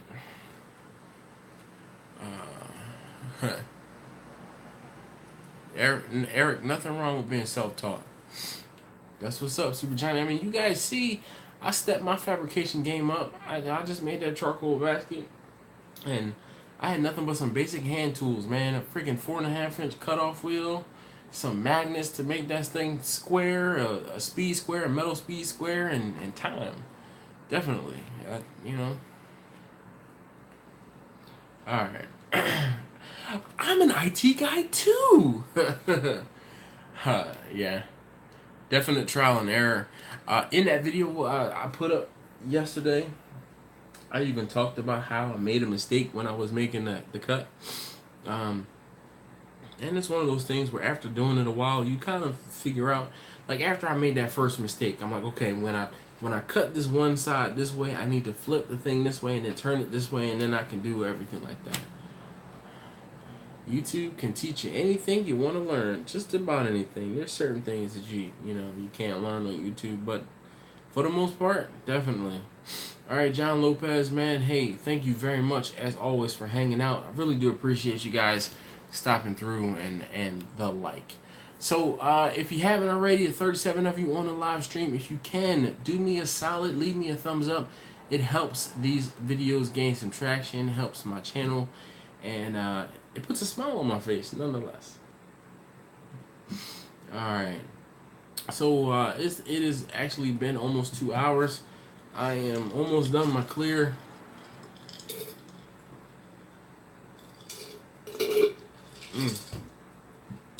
That was clearing and Sierra Mist tonight. The Eric Moreno. Now, again, I'm not sure if his name is really Eric Moreno. He says later, Tiki John. We're jury's still out on whether or not that his name is really Eric. Okay. I'm sitting here looking at. Oh, all right. The jump folds down. That's how. Okay, that makes sense. Dude, Craig, have a great evening, sir. Thank you very much. Gosh. Man. Why'd you guys have to bring up Moberg Smokers, man? Man, where is he at? Oh. So I didn't realize.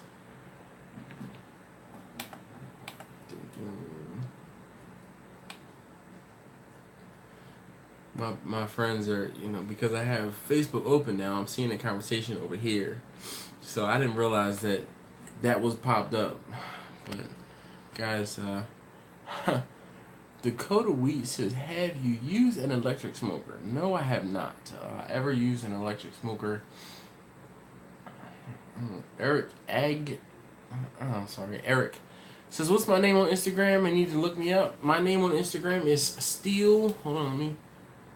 Oh darn, it's not on the front of my shirt. It's on the back of my shirt. It's Steel, STEEL, Drum, DRUM, Smokers, SMOKERS. And follow me and just be like, hey, just be like, hey, I was on a live stream and I'll make sure I follow you back. Please don't have your account private though. We'll talk. Anyway. Never. Yeah, I know. It's backwards because I'm using the forward-facing camera on my phone to do this live stream. My laptop cannot handle doing a live stream. That's why my laptop is sitting next to me, and my phone using the forward-facing camera.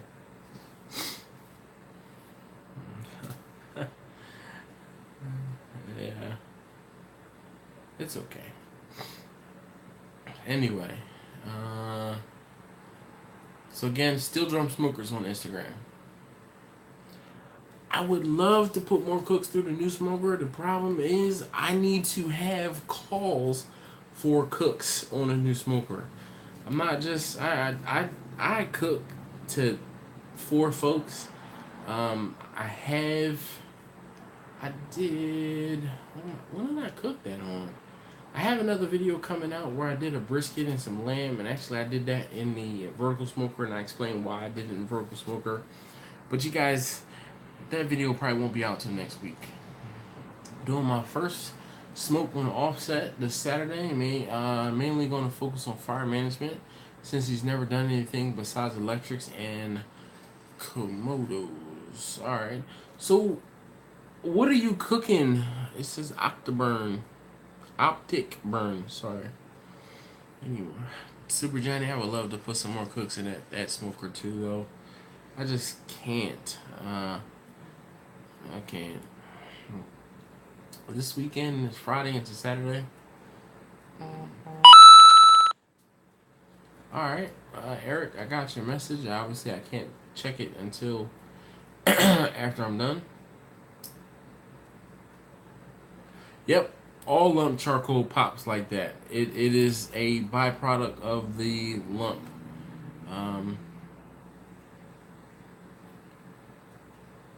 So DC Cook says, so I record today and post when. So my videos typically come out a week to sometimes a week and a half after I film them. It depends though on what I'm doing. Thank you, Eric. I will make sure I follow you back. I saw that you tried to send me a DM. Obviously, I'm using my phone right now and I can't check the message. So DC Cooks, a week to a week and a half for some of the cook videos. Some of the video I put up this morning. Today's Wednesday. The FAQ video I put up this morning, I actually filmed it yesterday afternoon. Yesterday afternoon when I was filming those videos, or the videos for the FAQs for, I have 5, 6, 7, 8, and 9. So I filmed 5 videos yesterday in about another half an hour span. The shortest video is about 5 minutes. The longest video is about 8 minutes, I think. And those videos I will be posting on a Monday, Wednesday, Friday type schedule until I run out. So by the time that 9th video posts, it might be next week. And then once that 9th video posts, if there's any other questions or anything you guys want me to talk about in greater detail or break down further, I might go to a 10th video. That's going tomorrow morning. Eric Marino says, he asked, hey, when are you posting the video that you did with the turkey legs and us live? It's going live tomorrow morning. Had I remembered, and I kind of forgot, I just started editing the videos, and this is one of the things that I try to do. I try to edit the videos in the order in which they're filmed, because it just helps with my fluidity. It helps with my, data flow, my workflow rather. Had I thought about it, I would have made that video go live on Tuesday as opposed to whatever video had go live on Tuesday, so that it would have been live ahead of the live stream and you guys could have seen that video. But unfortunately, by the time I finished editing everything that I did, the video that is going to go live tomorrow is the video from last Wednesday, and I did put in there. Yeah, Tuesday was the charcoal basket, and I was excited to post that video because of the fact that I put in a lot of time and energy into that charcoal basket, so that was the reason why.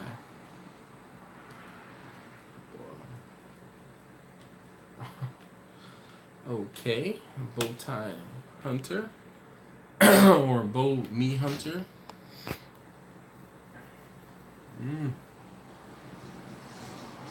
James Brown, he asked a very important question. All right. Are you guys listening to this? He says, do I know anyone who should have posted the H2O international video? I don't. Eric says there are a few videos of his smoker on his page. All right.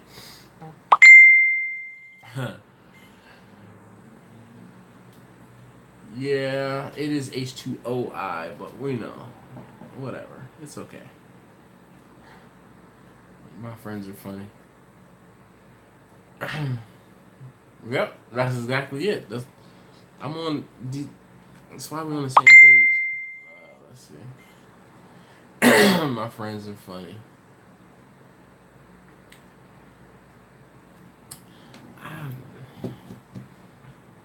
Anyway, Eric Ang, is it Angton?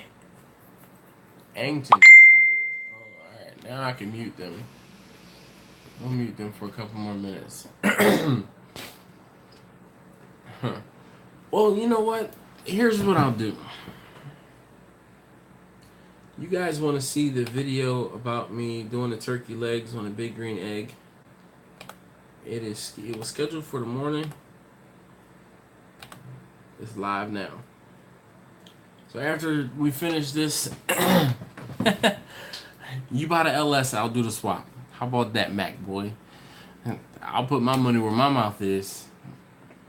You buy the LS, I'll do the swap. I know, trust me.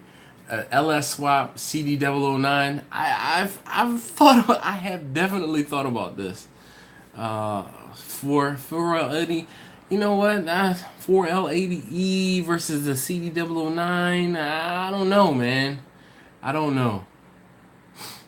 A Mac boy, my buddy Andrew, says, everybody donate. We'll get a junkyard LS. What's up with the Mark V?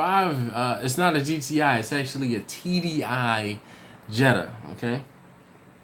I love that car, too. That car is affectionately known as the Mistress.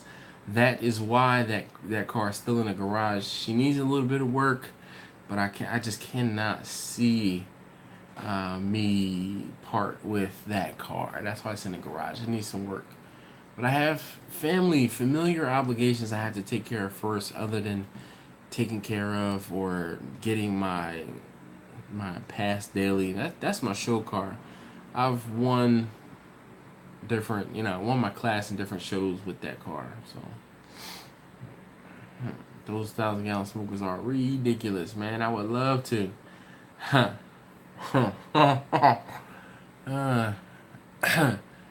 I feel like Mac Boy has the cash. I feel like he just taken.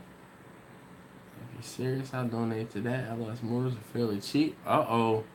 Yo, can we not start talking about LS swapping anything? I still have to finish, I have Priscilla I need to finish. I have the new smoker I need to name. I have all types of stuff I need to do barbecue related. I have a new grill I need to make for myself. I have to figure out if I'm going to be doing it out of sheet metal or out of a 55-gallon drum. Can y'all not put any more projects on my plate, please? Oh, so the reason why you thought it was a GTI is because I changed out the grill. That's a dude, man. Boom. Very keen eye, my man. Very keen eye. I have the GTI honeycomb grill, but it is not a GTI. It is a, I think Type 3 or Option 3 TDI Jetta. Wow, very good eye. James says he's taking a vacation to Aruba. Oh boy. Zombie, no. Stop talking about set up a GoFundMe for the LS. Yo, I mean, a V8 in the Dodge Dakota with that light rear end and a 5-speed or a 6-speed transmission? Duh. Like, duh. Do stainless. Dude, you need to look up the price of stainless currently. This current president has jacked up the cost of metal. Like, seriously. Oh, dog, I could put a smoker in the back. That would be... Super Johnny says he respects the Volkswagen, though. Don't get it twisted. How's the potato box doing? So I actually filmed a quick video of the potato box, and I'm going to have to scrap that video and start over. The potatoes are coming along. They are maybe... anybody start watching this video yet? Hold on, let's see if anybody watched it yet.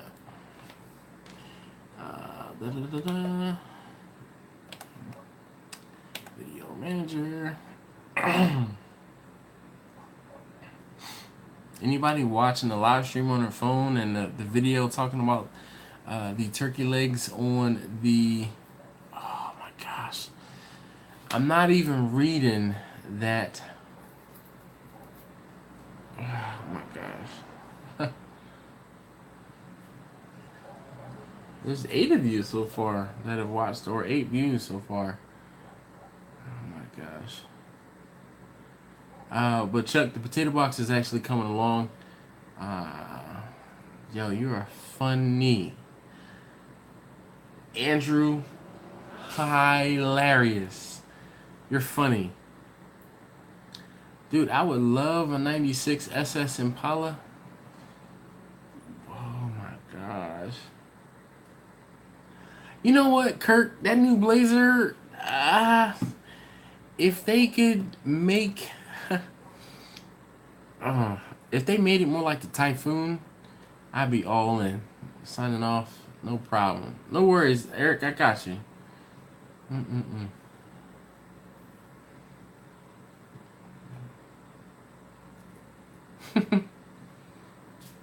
Peanut butter and jelly crackers. Yes, that's what I'm saying. If they can make it more like the Blazer or the Typhoon. Man, vicious. All-wheel drive. This is vicious. Alright, so now that I have made that video live, what am I going to do? Okay, here's a question for you guys. How many of you guys, and just by a show of Z's, how many of you guys watch Adam LZ? You guys know or should know by now I'm a big car guy. And I've been watching Adam LZ's videos. How many of you guys, alright, Manny Fresh says he watches Adam LZ. Preston says he watches Adam LZ. Optic Burn. Yes, Mac Boy, the Typhoon was legit. James Brown says negative. Dude, you need to get in there watching Adam LZ. You need to watch more YouTube videos, maybe. Of course, my buddy Andrew says Z's. So... yeah, I know the Typhoon was a 6-cylinder, but it was a turbo 6. Wasn't it a turbo 6? Never heard of it. So Adam LZ is a uh, BMX freestyler turned drifter, and I like his channel. I like his videos. They are the production quality in his videos is amazing. It is amazing. All right, Preston says I really like Adam and Nicole. I completely agree. Big Dre says what's up. I do a V8 turbo, big boy stuff, LS swaps. You know what? It was a C. I thought it was a turbo 6, but still, I'll take. The Grand National was a turbo 6. Nothing wrong with the Grand National. You get yourself a GNX. What? That GNX tore some V8s up. Forced induction for the win. Like, really. But the point I'm trying to make, Adam LZ put out a video yesterday, and I couldn't watch the video. I don't know what the hell he was doing in that video, but he was trying to be funny, but it was not funny at all. So I left a comment, and my comment said, Race Proven Motorsports. Race Proven Motorsports, those are the guys up in Delaware, right, James?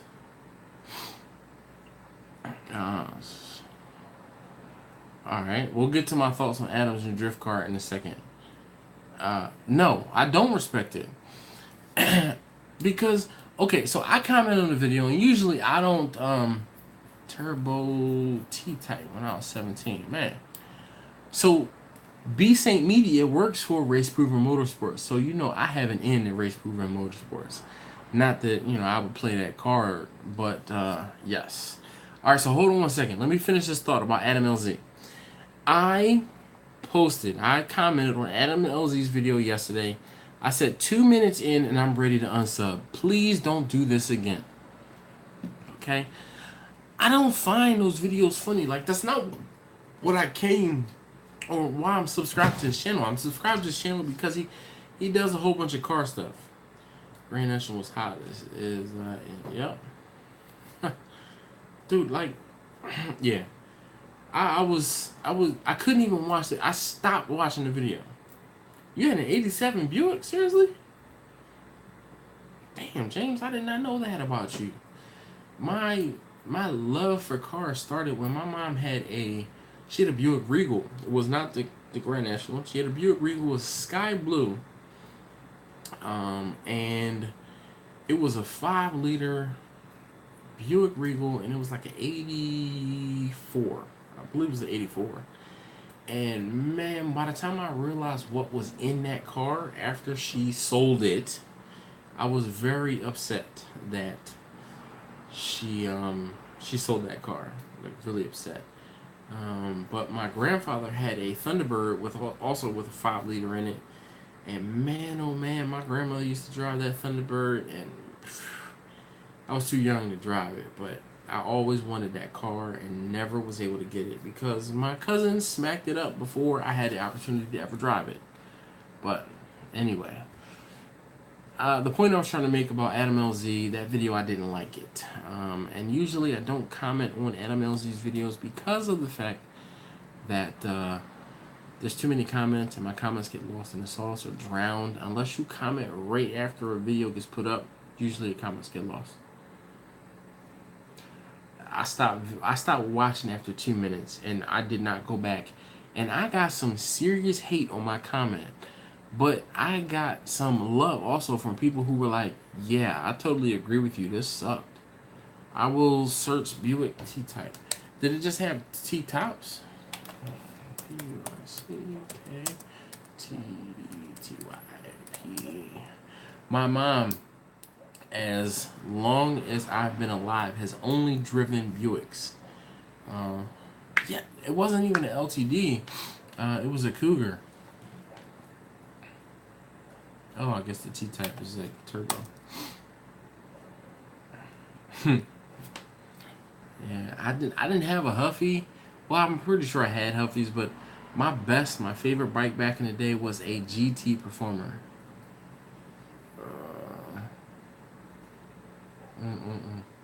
Not in this area, Super Johnny. There's some sleepers around here, man.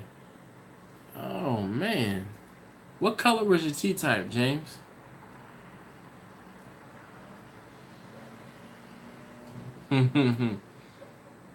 Yes, it is. Even though, people gave me grief when I used the store made or like frozen pizzas. I mean, it was a learning experience. I was trying to get the method done or down pat. Golly. That's, yep. Yep. Preston, I completely agree. And this is what you asked about my thoughts on that new car. He's going way too big into this car, and that's just a show. Like, it seems like the stuff that he used to do and the things that he used to do in his garage, he would get Alberto to help him with, Big Boost to help him with. It's just the stuff that he's doing in that car or these cars, because he has the funds and the resources to just, I mean, shit. American Racing Torque Press wheels that you probably got from Pep Boys, right?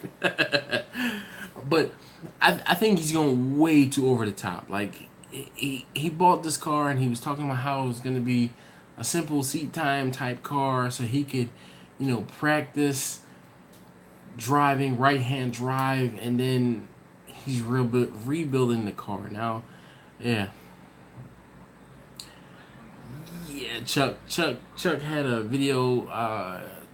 He said his longest video ever was making a pizza from scratch, crust and all. Chuck, I'm gonna be honest with you, man. I skipped all around in that video. I could not sit through it. Just, I don't know. I listened to a lot of it, but I couldn't watch it. I kind of listened. I listen to a lot of YouTube videos as I'm driving to and from work. But the pizza actually did turn out pretty well. I just listened. I couldn't watch it though. But dope nonetheless. Chuck says he ain't mad. That's cool, man. Thank you. Tanner Faust is legit for real race car drivers. That is, I like Tanner Faust. He's put in his time. He's paid his dues. That's for daggone sure. And he drives a pretty sweet Passat. I like that Passat. If you guys don't know or don't watch the Hoonigan channel, you definitely should. Yeah, but so that R32, the R32, oh, the Skyline. So my thoughts on that is, sponsored or not, I mean, still his fan base are kids, kids that are just buying, like, his 240 is like god level to folks who are trying to get into drifting. And then he has just single-handedly doubled the price of 350 and 370Zs, and they're just drift taxed to hell at this point because of Adam LZ. Adam LZ, Taylor Ray. Now, I love Taylor Ray. I like Taylor Ray's videos. I like how down to earth and cool he is. He shows his mistakes. He reminds me of me. Works in his garage. He gets stuff done. He does simple stuff, and he explains why he's doing certain things, and I just appreciate Taylor Ray. I like Taylor Ray a lot. But my gosh, Adam LZ is just taking the 350Z or 370Z. Those cars, you can get them for $3,500 now, $7,000. Yep. Huh. So Preston is funny. Garage Sideways. I actually met Garage Sideways, and I cut it out of the video about the pizza. Come on, focus. And the turkey. I did actually talk about it because that was last Wednesday. So on Wednesdays there is a meet in Crofton. I drive through Crofton on my way to work, and there was a meet at the Krispy Kreme in Crofton, and I broke my neck last week to get out there and make sure I handed him some of my stickers and meet the guy in person. I will tell you this, and this is a conversation that MacBoy, who's my buddy Andrew, and I have had. I like him. I don't necessarily like what he's doing to that car. I have mechanical empathy. I think that's a good way to put it. His car's too low. Can the dude drive? Steven can drive his ass off. Does he respect this vehicle? I don't think so. It's just, he's just like, I'm going to send it, and that's it. But that's his car, and that's what he wants to do with it, so I cannot be mad at him for that.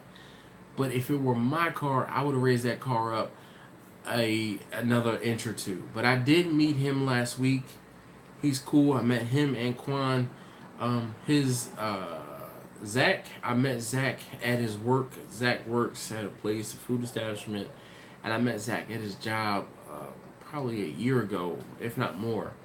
But nonetheless, if you listen to Garage Sideways, he did that video where he was just talking, the car was in the background, and he was kind of talking on a park bench. He mentioned me in the video. He's like, oh yeah, oh my gosh, we're not going to talk about Melina. He mentioned me.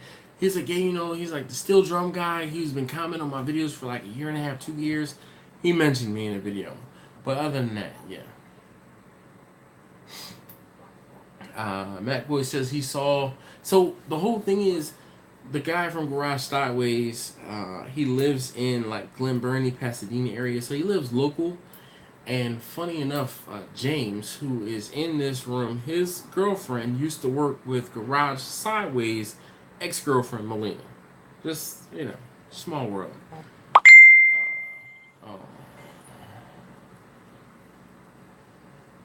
Getting back to Q real quick. Arizona, which means he's surrounded by mesquite. He said he can go to his front yard and grab all he needs.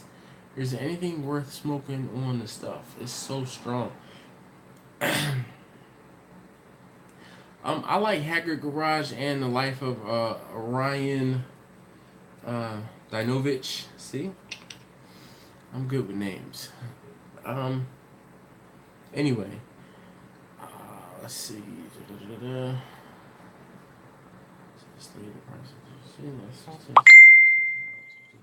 Yep.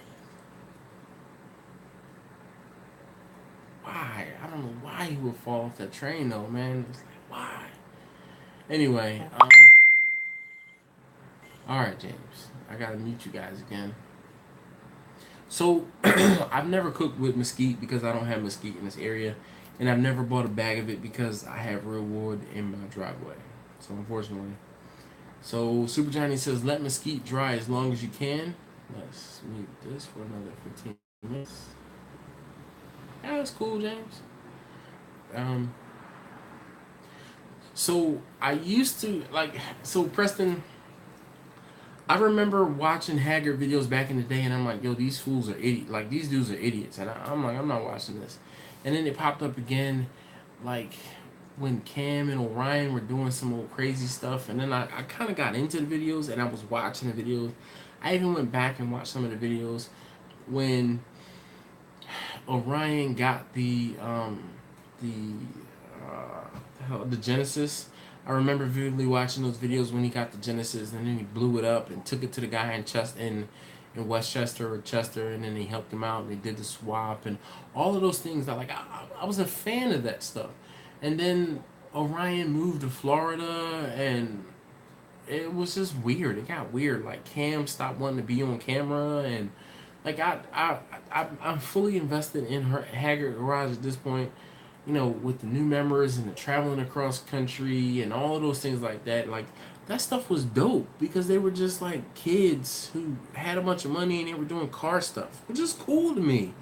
Like, but some of the stuff they're doing now, like Orion is out west, and I mean, it's still cool. But you know what? Orion Orion said that he was gonna be pursuing a drift career, and he has. He went out west strategically, and this is one of those things. Orion is one of the smartest dudes, period, on YouTube. Car related, non-car related. My man set up a server and was making money off of Bitcoin to pay his rent. Like, who does that? Who does that? As well as already getting money off of YouTube. Like, for real. Yo, I'm a fan of Orion. Definitely, and I could talk all night. Darian, how you doing, sir? Rod, how are you doing this evening? Yep, that was it, James. They just had fun. Sloppy mechanics, no. So Taylor Ray talked about sloppy mechanics, and I haven't given him a. I won't say I haven't given him a chance. I haven't given him. Like I just haven't watched. I watch a lot of YouTube videos, and I have a lot of YouTube videos that I don't watch, and a lot of stuff I do watch. Sloppy mechanics is one of those things where, like, Taylor Ray is watching sloppy mechanics, or he talked about sloppy mechanics because of the fact that he's doing an LS build, and when and or if I get to the point where I do an LS build and I need some of that information or I need some of that education, that's when I'll go back and watch sloppy mechanics videos. James Brown is, Orion is definitely smart. Yo, he definitely. I mean, I respect him for that aspect alone. Dude is getting money, man. He turned doing Haggard stuff to cars that he bought off Craigslist for like $500, $700. That's why he's still doing it now. He's building up his channel now by doing these crazy. Yo, they put what's that stuff called? The Flex Seal in a car and blew it up. They blew up the side for what? For what reason did y'all blow up that side? Other than to get views and laughs and likes. I mean, I'm not cool with that. I have some mechanical sympathy. Chuck says the Bitcoin and other cryptos is how he got the money to start his business. That's what's up, man. Kenny, have a good evening, sir. Oh, Preston, I'm deeply invested in Jimmy Oaks. How about this? Go back and find a video where Jimmy Oaks opened and received a calendar from me. All right, trust me. I'm not a real big guy on YouTube, but there's a couple YouTubers out there who know exactly who I am. Jimmy Oaks knows who I am. Greg A knows who I am. Garage Sideways, he knew who I was before he met me, and now that he's met me, he knows who I am. There's a couple other folks that I've sent stuff to and I've done business with and other things like that. So I love Jimmy Oaks, man. Jimmy Oaks is why I got into watching Adam LZ. Haggard went to Jimmy's when they were across the street from each other in the bays. Haggard was there, and then they started talking about Jimmy and his channel. Because every time Jimmy was in a Haggard video, he plugged his channel, and I'm like, all right, let me look at it. And then I look at it, and then one of the times when Adam LZ came back to Connecticut and linked up with Jimmy, that's how I started watching Adam LZ's videos. I like Jimmy more than before I like Adam LZ. So, I mean, we can go on and on and on. Who is FunFamMedia? That's funny. Hockey pucks are epic. Yep. Yeah. Yes. Yeah. This is why. So, you guys ever realize or understand or figure out why my channel was recommended to you? Because we have similar likes. We watch similar videos on YouTube. Some of you guys are only here for the barbecue, and I get that. But I would love to start doing more car stuff on my channel. It's just the barbecue stuff is what's making me money, and yeah. So, James says I am awesome. Thank you very much, man. I appreciate it. Nice. I'll bring it back around. Yep. Yes. I definitely watch Motion Auto TV with Trevor and the Supers. If you missed it, Manny Fresh, you missed it earlier. I equated how you guys asking me about the name of the smoker was just like how Trevor is with that Supra. Lady Gaga? No, don't watch Lady Gaga. Super Johnny says he's been subbed to my channel for 2 years at least. Eric, is that even your name, Eric Moreno? Is that your name? He used to stick to barbecue. Man, you get burnt out doing the same thing all the time. I need to change it up. You know what's crazy? The video I did with the topside oil change on my Passat Debbie Diesel, I'm definitely gonna find a video. I got a package to send to Jimmy. I'm sending him an actual razor knife and some candy, so he saw those boxes with just a blade. Preston, Definitely. And your letter, tell them to shout me out too, alright?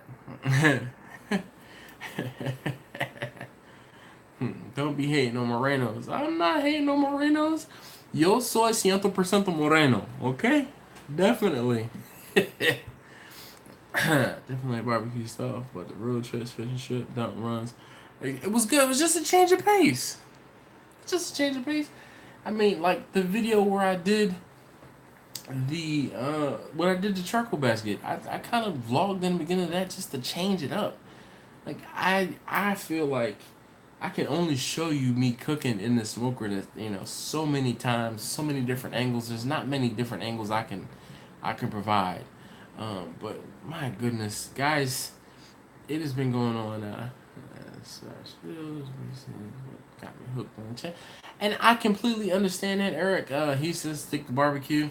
He says, I mean, don't get me wrong, I would still watch my videos, but the barbecue thing is what got me hooked on my channel. Yep.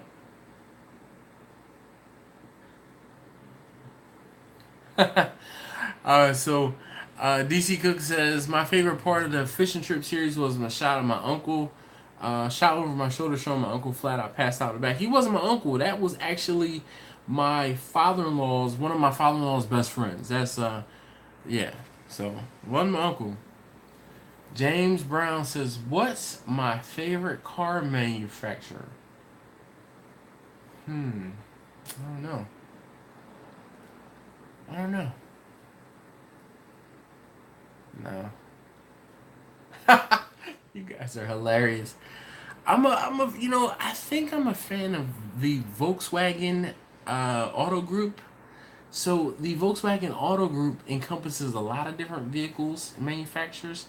So that's my answer, James. The Volkswagen Auto Group is my favorite manufacturer.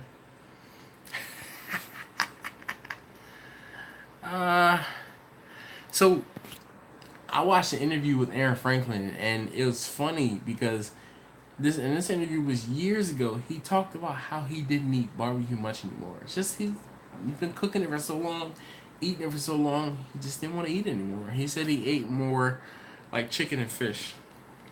At least in that video I was watching. Full 8 seconds says barbecue or LS swaps. That's it. That's all we can talk about. Ah, man. So, Tay or Tao says, yeah, he's here because of my barbecue skills. But you guys got to understand, the reason why I can do so much, or I do so much with barbecue, is because I do different things, man. Definitely. Super Johnny says, I know my stuff either way. Well, thank you very much, man. I met Melissa Cookston last year, and she said she hardly ever eats barbecue. That's what I'm saying. Like, it's not a facade, but, like, after you cook it for so long, maybe you guys can relate. You ever sit and cook a meal and take all day cooking a meal, and then after you cook a meal, I mean, you put your heart, your soul into cooking this meal. After you cook this meal, you just don't want to eat it because you spent all day cooking it, and at that point, you know what? Once the meal is done, you want to go out and pay somebody to feed you. Sometimes that's how I feel too. And it's just one of those things. Boosted Boys, another great. So I've not subscribed to the Boosted Boys. Yep. I have not. And, I cook dinner for my family almost every single night. And one of the things that I do, and one of the things I waste money on, is spending money at lunch. And I know I spend probably on average $10 a day at lunch at work. And the reason why I don't take my lunch to work is because I know that I'm going to be cooking dinner at night. And sometimes I just want someone else to cook. And that's it.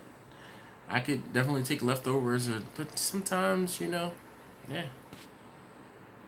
Yep. I have not watched, I've not subscribed to the Boosted Boys channel, or at least Boosted Boy. I think I saw a video where he was talking about how him and somebody else, they kind of had the channel and they were working it together, and then they kind of went to separate ways. Constantly gives more enjoyment cooking than eating. Yep. Oh. We have already talked about this optic burn. constantly talking about, or actually, I'm sorry, full 8 seconds is LS swap plus turbo into a BMW 3 Series. I would love to. Why would I lose you at BMW, man? BMWs are, dude. Super Johnny, have you ever driven a German car? I will ask you that. If you've never driven a German car, go test drive. Not one of the newer Volkswagens, but test drive like a mid to late 2000s Jetta GTI. Then go and test drive a BMW and or a Mercedes. The German cars will change your life. Like the way they drive, the way they handle, the way they everything. It is something that cannot necessarily be put in words. It's a feeling. Yeah, but yeah, the whole thing is you don't necessarily want a cheaper cars that can work better. But I don't know. My favorite meals are ones that I don't cook just because I get to sit down and eat it. Yep, and I don't have to love to cook. But it's I completely agree. Him and Charlie were together, and then they went their separate ways. Preston, yep. 1320. I watch a lot of 1320 videos as well. Um, I watch a lot of YouTube. Like it's sickening how much YouTube I watch. Driven a 540, all right, and an old M3. M5 is where it's at. James says an M5 is where it's at. I can't afford an M5, so none of them for me. We talking 3 Series, you know, definitely.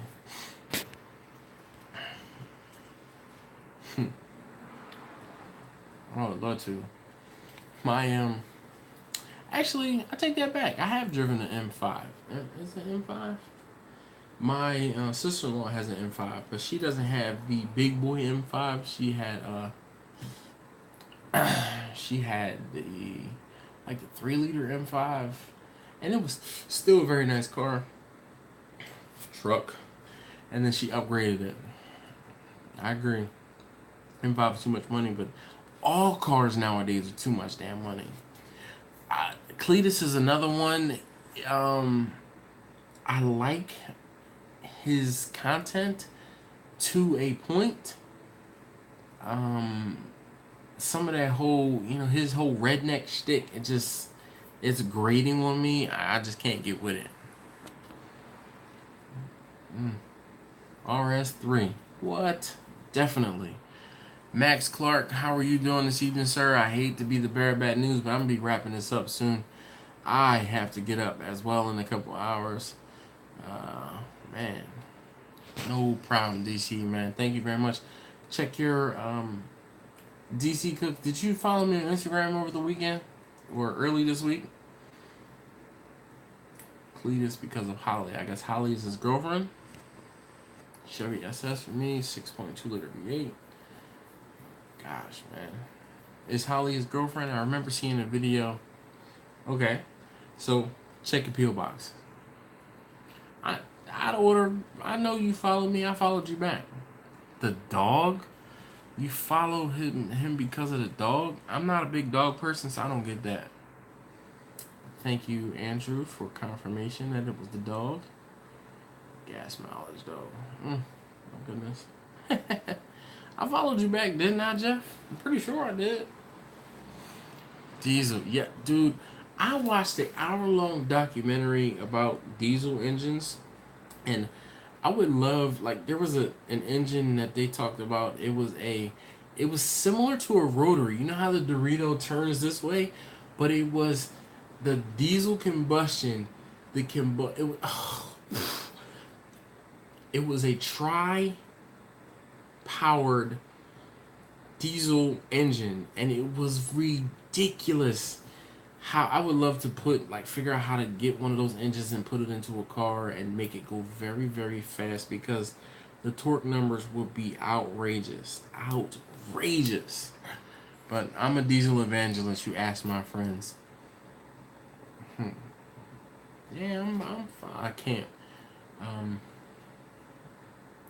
I am definitely a diesel evangelist. Man, turbo. It's got to be turbo diesel.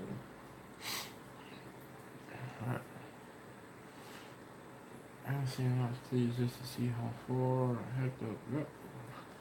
I don't think that thing's gonna blow up. He put a lot of money into the engine. A lot of money into the engine. Turbo and a diesel. Yep, I have 2 of those. I've actually owned. I have 3 currently turbo diesels. Gas LAs. What LA are we talking about?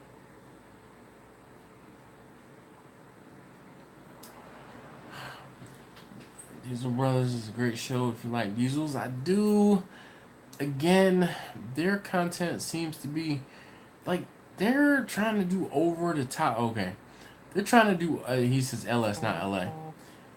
Car throttle, high mileage hero series, 400,000 miles. Can't hit on it at all. I think I don't think I'm watching Car Throttle. I think I've seen some of the Car Throttle stuff, but the Diesel Brothers, I used to watch their show on TV. Again, they do some off the wall crazy stuff just for attention, and I'm not into that. Like, build something to build something to make it fast, build something to make it cool. But yeah.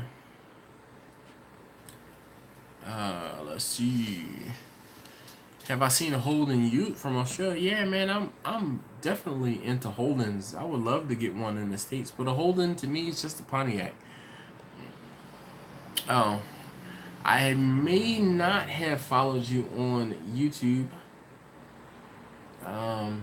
But I think we might be able to arrange something. Actually, you know what? Here, let's do this. New tab. Let's see. Does the video have any comments just yet? I don't know why my computer is really slow. All right, let's see. Yeah, Holden was Pontiac. How hard is a party type cook on me?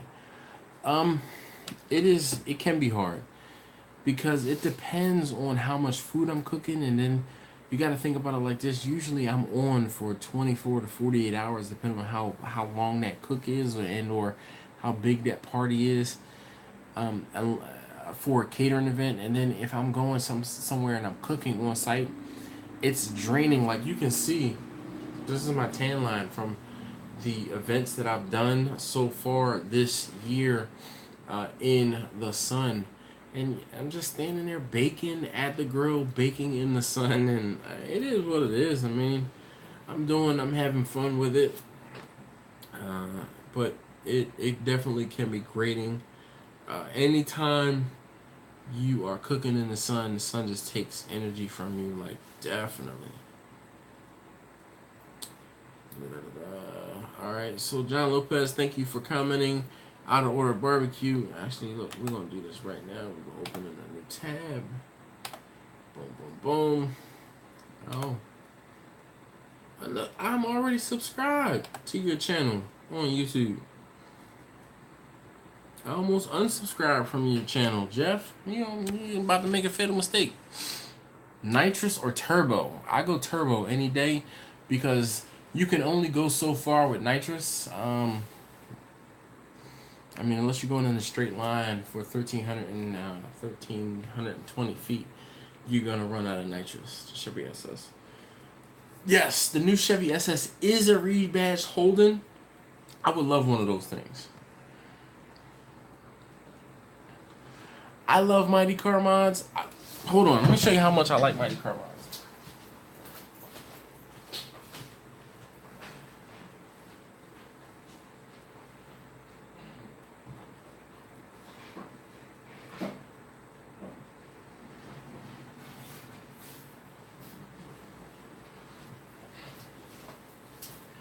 I put my money where my mouth is. I actually bought the book.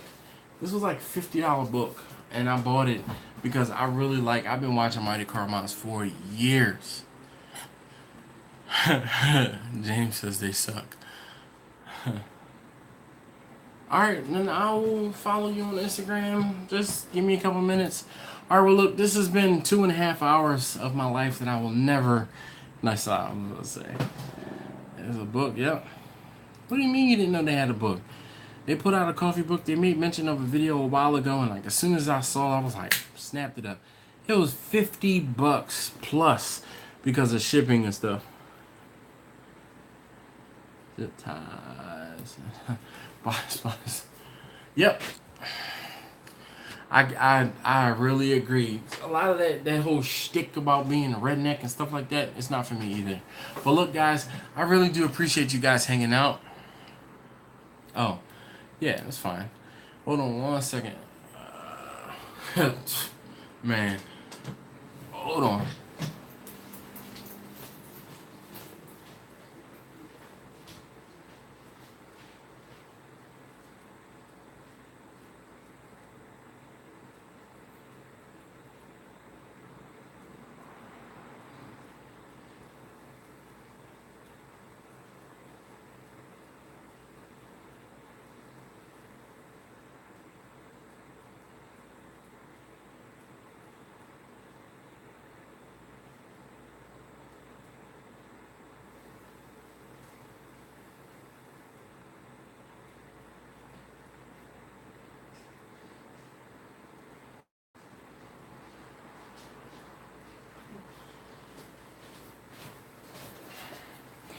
Alright, crap, I had to pee.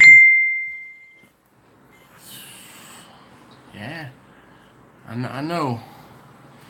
Definitely. This is all part of what I'm talking about, Andrew. It's different. Alright. I'll work on James. No, you. I love you, man. Yep. Fresh. What did he say he needs to know? Alright, let's see here. I'm trying to catch up to comments. Alright. So, thank you guys again so very much for watching.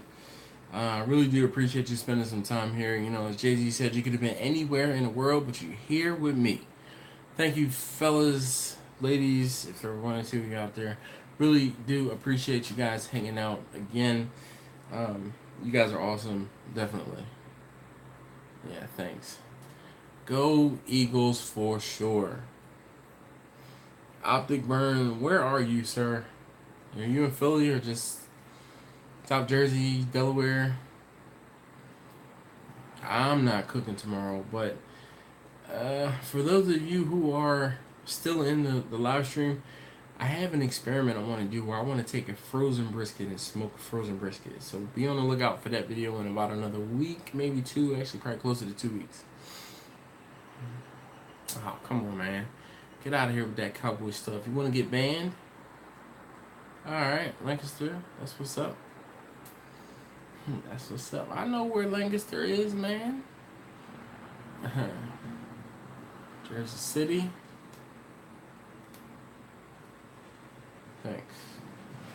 Thanks. But no thanks. I don't butter my bread on the same side. Nothing wrong with it, though, if you do.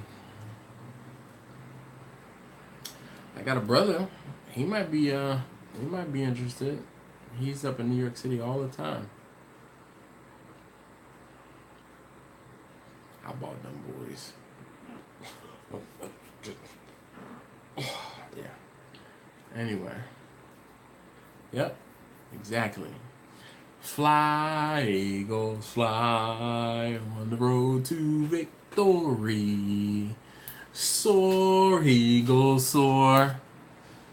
Score a touchdown, 1, 2, 3. All right, we're gonna let it go, and I'm gonna end it. I'm gonna end it on that bombshell. Thank you, guys. I'm from Philadelphia, so definitely born and raised in Philadelphia. Man.